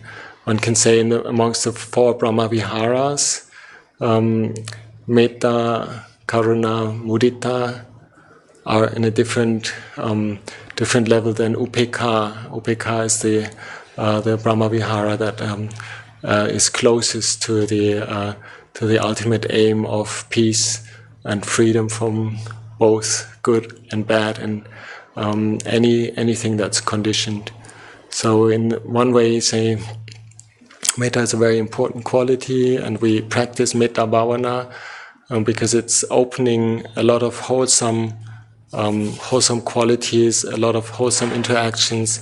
It enables us to step back from our sense of self in many ways. But it's good to know and realize that ultimately the aim of the teachings of the Buddha is to have a complete freedom from anything that is conditioned, anything that has to do with say, form and feeling, perception, and constructions and sensory things. So I feel Metta is a very, very helpful practice to overcome a sense of selfishness and arrive at a general sense of sharing and takes one away from being selfish and being self-centered. And many of us cultivate it, but it's like a distinct different feeling than when we approach the core teachings of the Buddha, where the ultimate reality of the Buddha's teachings points towards emptiness, towards letting go, towards unconditioned things. Metta is very good grounds for finding the common place between various religions as well. So I think it's very important to cultivate loving kindness. When we do things with a heart of metta, we have a lot of wholesome aspirations, wholesome actions by body and speech, and our mind inclines towards them. We can overcome one of the root defilements and get a handle on it, like, for example, like greed or jealousy and basic emotions like that, or kilesas. So metta is an antidote, so to say, for dosa, for anger. And if one has a disposition towards being slightly irritated, easily irritated, and as we say, dosa charita, somebody who easily criticizes others, fault finds other people, metta is a very crucial practice to bring one back to a sense of balance and be able to be actually neutral rather than negative around other people's actions. And so metta is like, in the sense of the ultimate reality, it's an apamanya Dhamma. It's an immeasurable, unfathomable Dhamma, and this is a different aspect of metta, which is like the metta, for example, when one speaks about the metta of a fully enlightened being, or the metta or the karuna of the Buddha himself, or the Arahata Savakas, it's an expression of like a wise way of supporting other beings, which has nothing to do with the self or the ego of that person. So that's why it's boundless, immeasurable, and unfathomable. It's one of the say, not the Brahma Vihara, but like it's an apamanya Dhamma, and which is a quality of a fully enlightened being.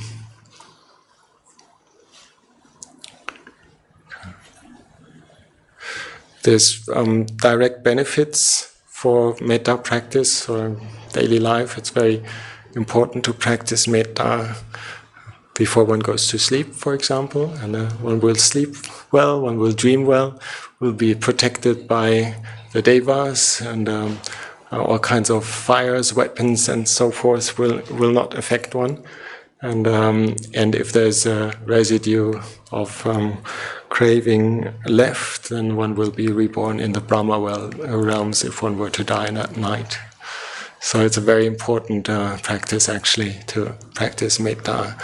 And in terms of Metta Bhavana, we usually use Metta,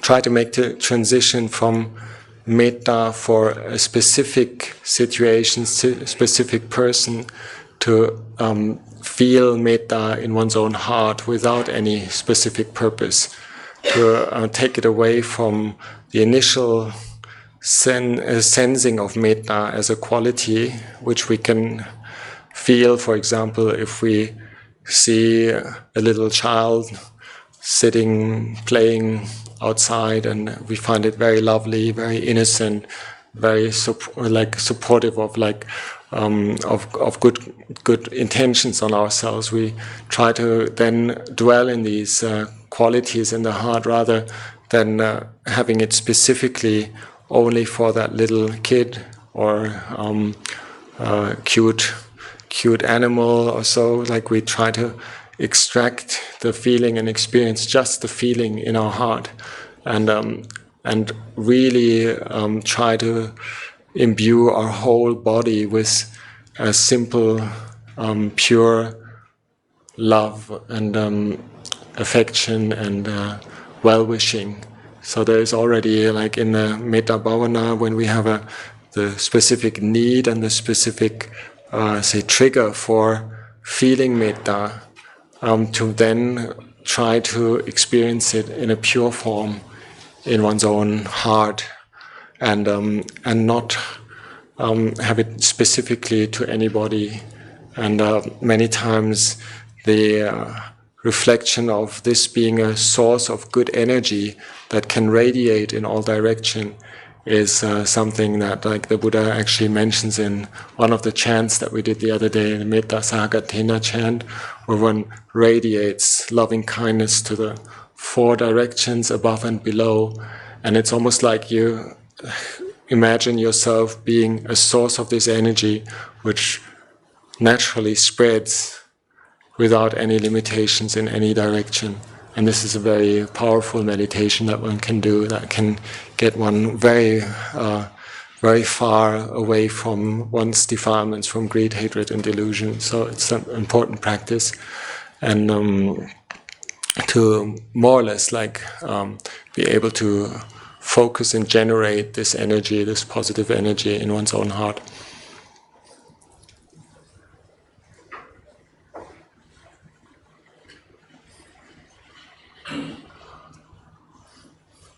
One more question, and then try to answer it short.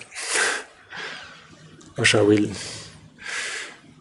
conclude?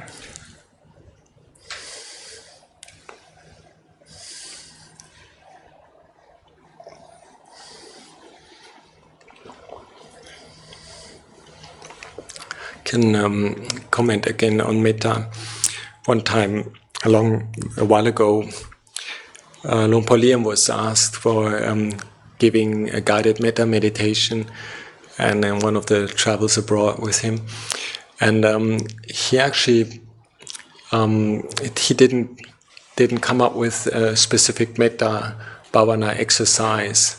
I think for many of our teachers, it's a quality you have. It's not something. It's not a meditation program to arrive at Metta. Whereas I know very much in our own monastery in Thailand, in Wat Pah Pong Sangha, we have many times guided meditations of leading people towards experiencing Metta. And it's just good to know that it's also very culturally conditioned. Say from the Judeo-Christian background, loving kindness is a very important feature of religious spiritual life. Whereas for the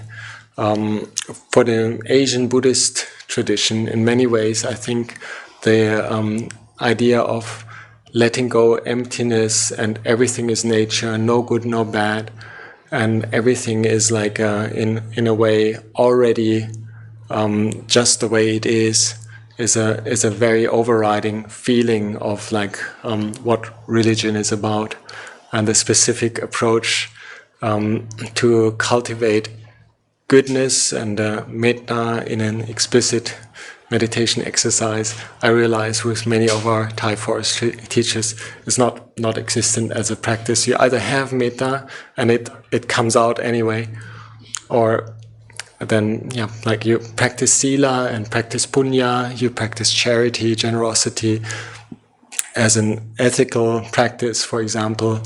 You have to have metta anyway, like being somebody who keeps the 5 precepts. You have to have metta. So I think that was his answer. Instead of practicing metta bhavana, you practice keeping sila.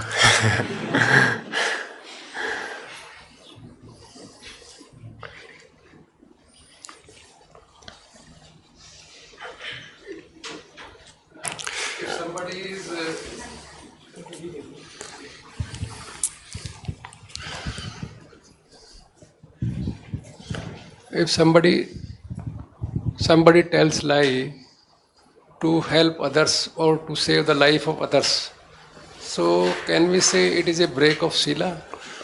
If he is following the sila with panna, then it is a break of sila, or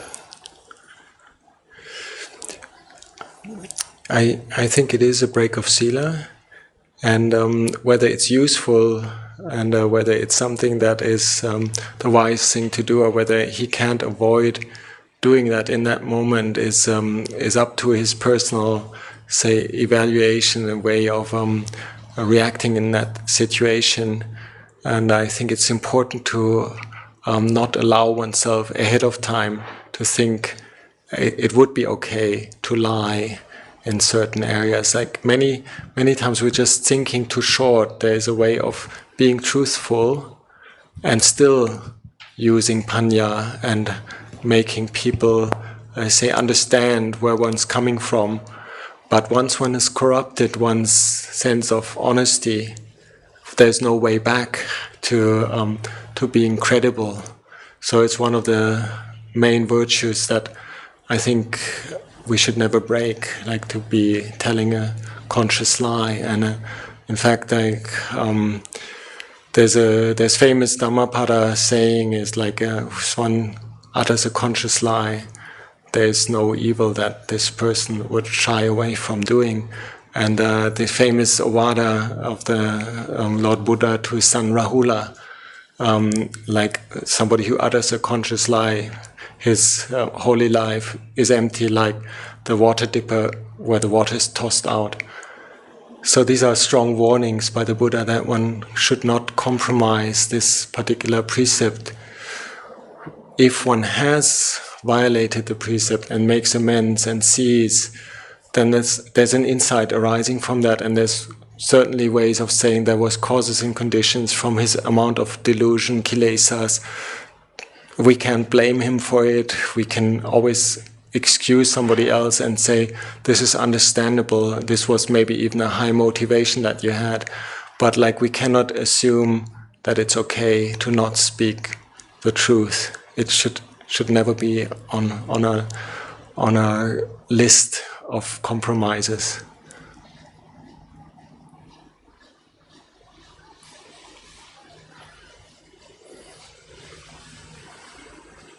It's a very high standard, though.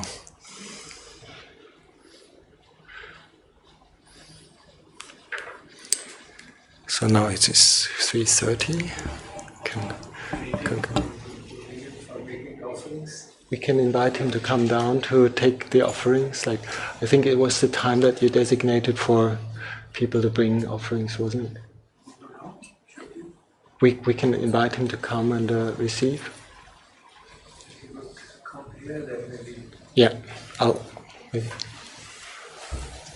can we invite Luang Por because they have.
ที่เราเรียกว่าวัตถุทาน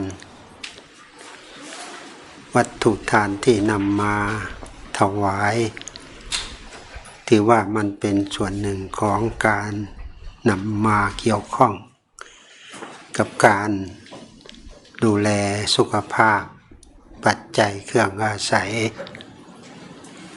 ที่อันสมควรแก่การที่จะให้มันมีส่วน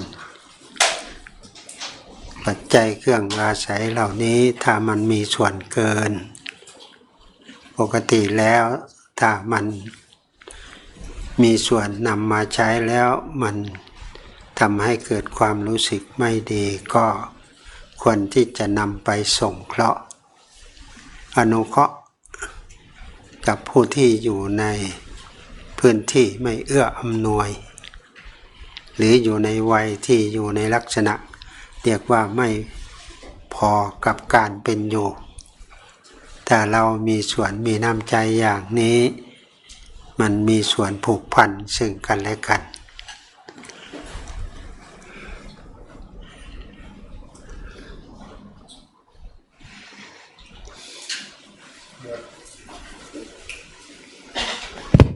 The practice that we've just been engaged in just now is called Wat Dana, which is the donation of material requisites. And as we know, as we've discussed, material things, if we have the right amount, then they're a great support. And if we have too much in our life, it can be a burden. But it's such a useful thing to donate as a support for others. And when we do donate that, we're expressing our generosity and our kindness. And this is like water flowing from our hearts, and it's fresh water that others get to receive. And so that unites all of us in the spirit of generosity.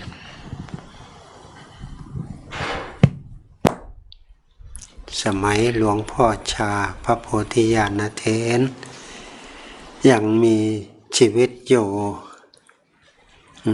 สังฆทานวัตถุทานที่ญาติโยมให้ความรู้สึกในลักษณะไปบำเพ็ญแต่มันมีส่วนเหลือวิสัยที่พระเจ้าประสงค์จะใช้ท่านก็นำไปอนุเคราะห์ในสถานที่ที่ขาดแคลนที่เขาต้องการเช่นโรงพยาบาลโรงเรียนที่เขามีส่วนยังไม่เอื้ออำนวยมันก็มีส่วนเป็นประโยชน์อย่างนี้ฉะนั้นก็สภาพที่เราได้นำมาถวายนั้นก็ไม่ได้ถือว่าเป็นของเฉพาะพระสงฆ์เพราะสังคมเราก็มันก็มีส่วนผูกพันกันอย่างนี้ถือว่ามันเป็นความดีอย่างหนึ่งทำนั้นถ้าเรามีความสัม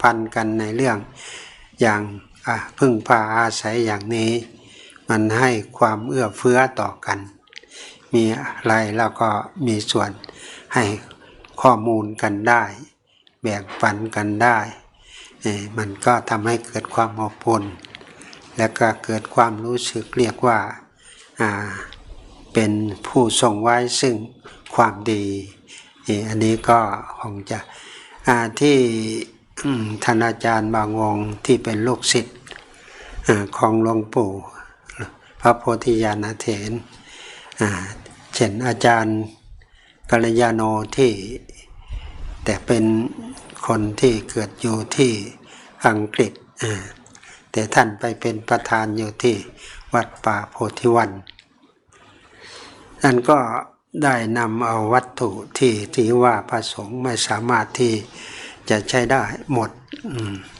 เช่นอาหารการมีส่วนกับการดำรงชีวิตท่านก็ให้เจ้าหน้าที่ที่มีส่วนเกี่ยวข้องในพื้นที่นั้นเอาไปอนุเคราะห์สงเคราะห์มันก็ไม่ได้เสียหายมันก็เป็นประโยชน์อย่างนั้นอันนี้ก็คล้ายๆกันนะอันนั้นเราก็ถือว่าเราอยู่ในรูปแบบเป็นญาติกันเพื่อนเกิดแก่เจ็บตาย มีอะไรแล้วก็มีส่วนของการแสดงออกถึงความเป็นผู้มีน้ำใจให้ความรู้สึกกับผู้ที่อยู่ในสภาพอย่างนั้นด้วยความหวังดี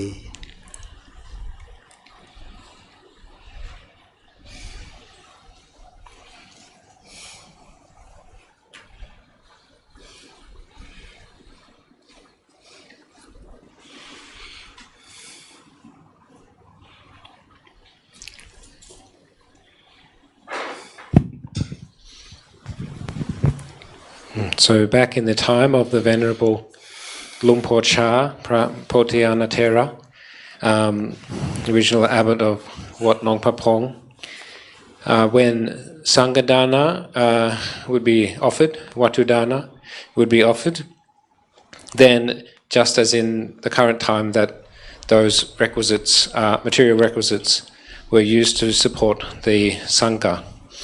But anything that was extra or additional, left over in surplus of the needs of the Sangha, then he would consider those in the nearby neighborhoods that were in need, and because of that, he was able to support many hospitals, schools, and various institutions like that for the sake of making further benefit.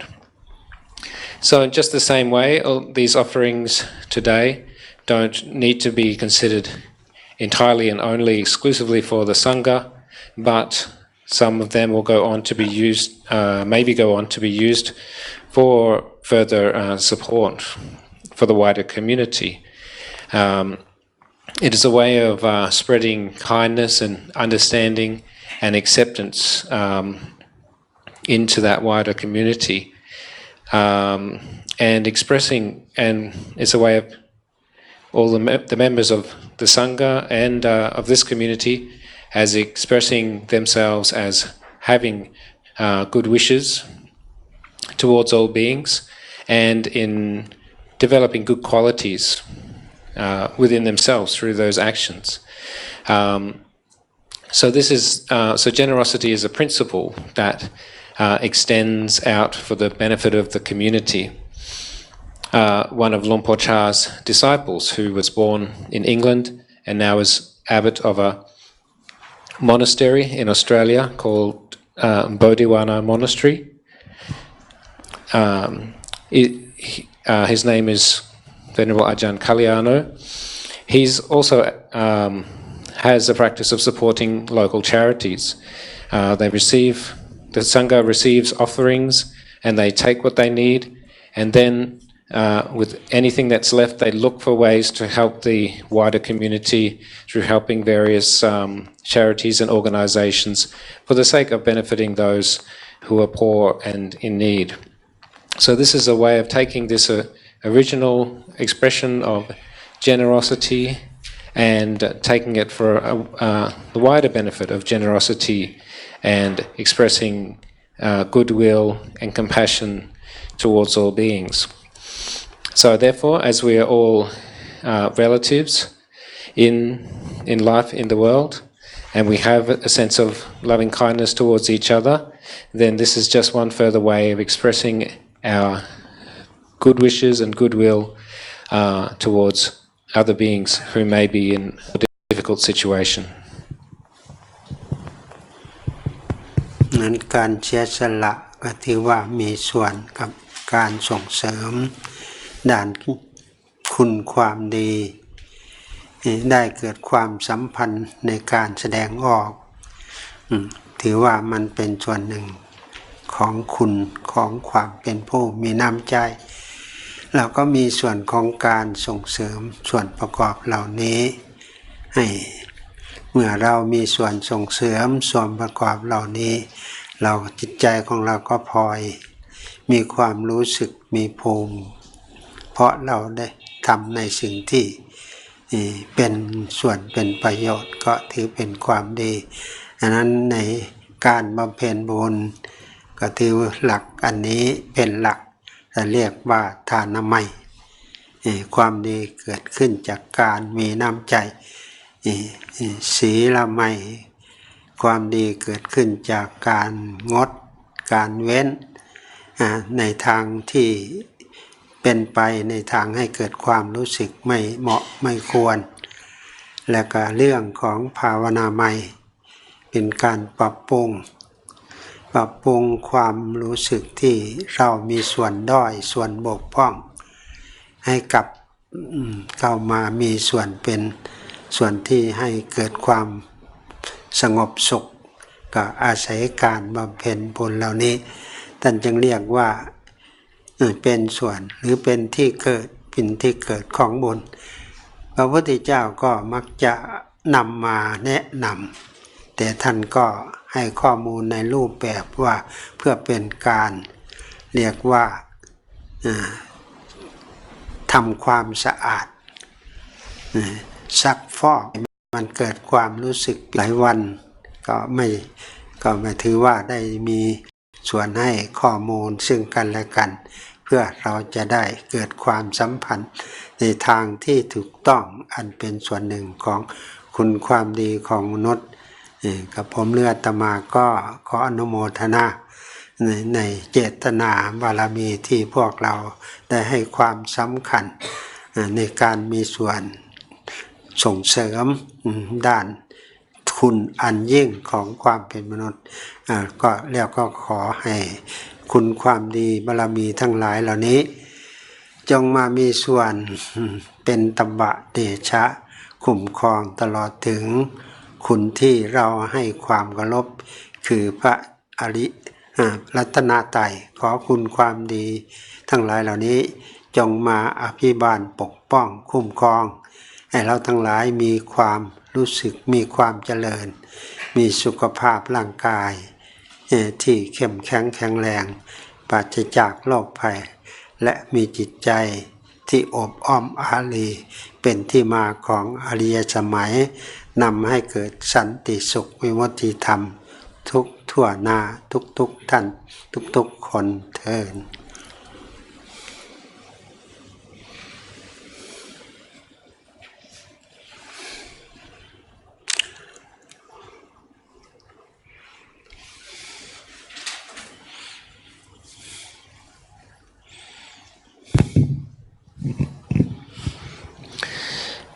So these acts of sacrifice are the a manifestation of good qualities of those that have kindness and goodwill.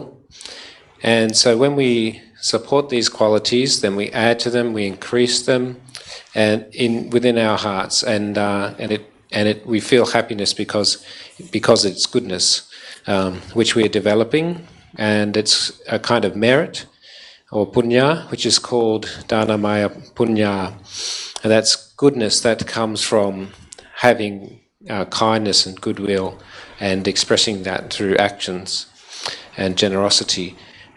Sila Maya punya is the goodness developed through abstaining through those types of behavior which are immoral or inappropriate. Bhavana Maya punya is a still higher level of merit that comes from refining our hearts to abandon those unwholesome intentions and thereby improving our heart and giving up those things which are detrimental. So the Buddha taught this gradual way of training for the sake of cleaning out and purifying our lives and our hearts.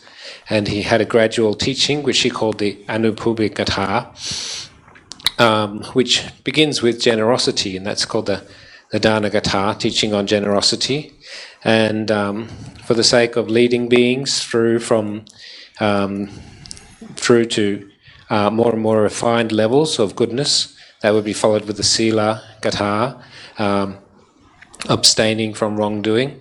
The next level of the teaching would be Sakka Gatha, and Sakka means heaven, and so that's teaching of the good results from good actions. And that teaching then carried on then to, however, explain the disadvantages of sensual pleasures, all the way to the Nekama Gatha, which is the advantage of renouncing indulgence in sensual pleasures. So this is the way that the Buddha taught. All of us have given up our time and energy to come and share knowledge on this path, and so therefore I would like to say Anumodana. I appreciate everyone's good intentions and wholesome practice here this afternoon, for giving importance to developing virtues and leading towards the highest virtue that's possible for a human being. So may this wholesome virtue be power for you in your practice and in your life, and may you also take the power of the Triple Gem with you in your lives to lead a healthy life, strong in body and free of illness. May your hearts be full of happiness, and may you continue to develop in the Dhamma all the way to wholesome success, each and every one of you. ให้พรนะให้พรนะ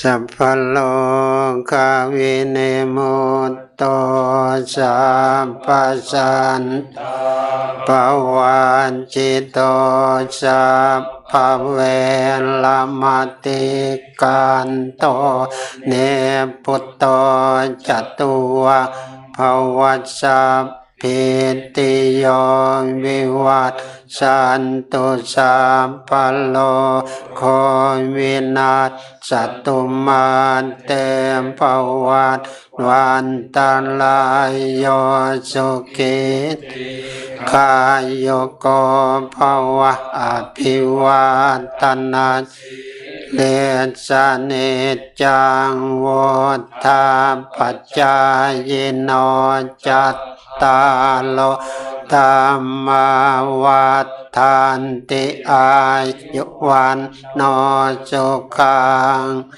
บาลังอายุวัตตะโกธนวัตตะโกสิริวัตตะโกยสวัตตะโกภลวัตตะโกวันนวัตตะโกสุขวัตตะโกโหตุสัพพทาโตกัลโลกัปปยาเวลาโสกาสันตวาอเนกาอันตรายาปิเวนะสันตุจัตเตสัสสะสยาเสติตานังลาภังโสติปักขยังสุขังพลังสิเลงอายุจาวันโนจะพอคังวติจวาสตวาสา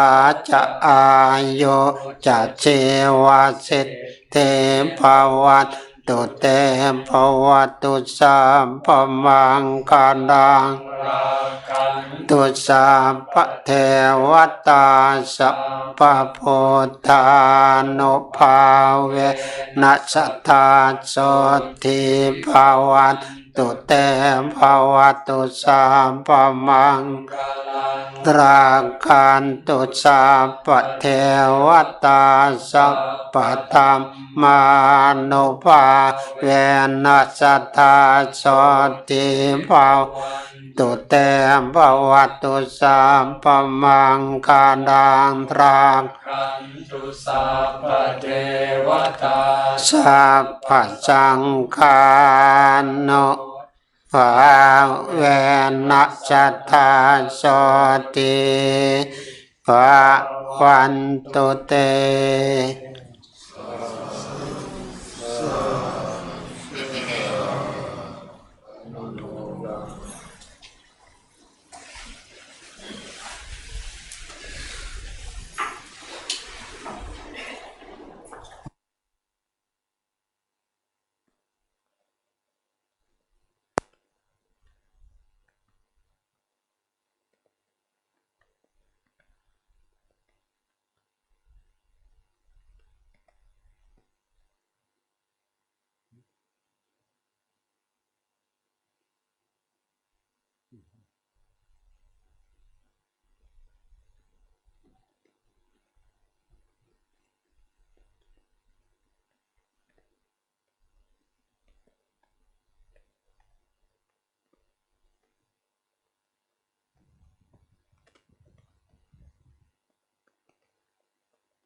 we can take some rest and then meditate here till 5 o'clock.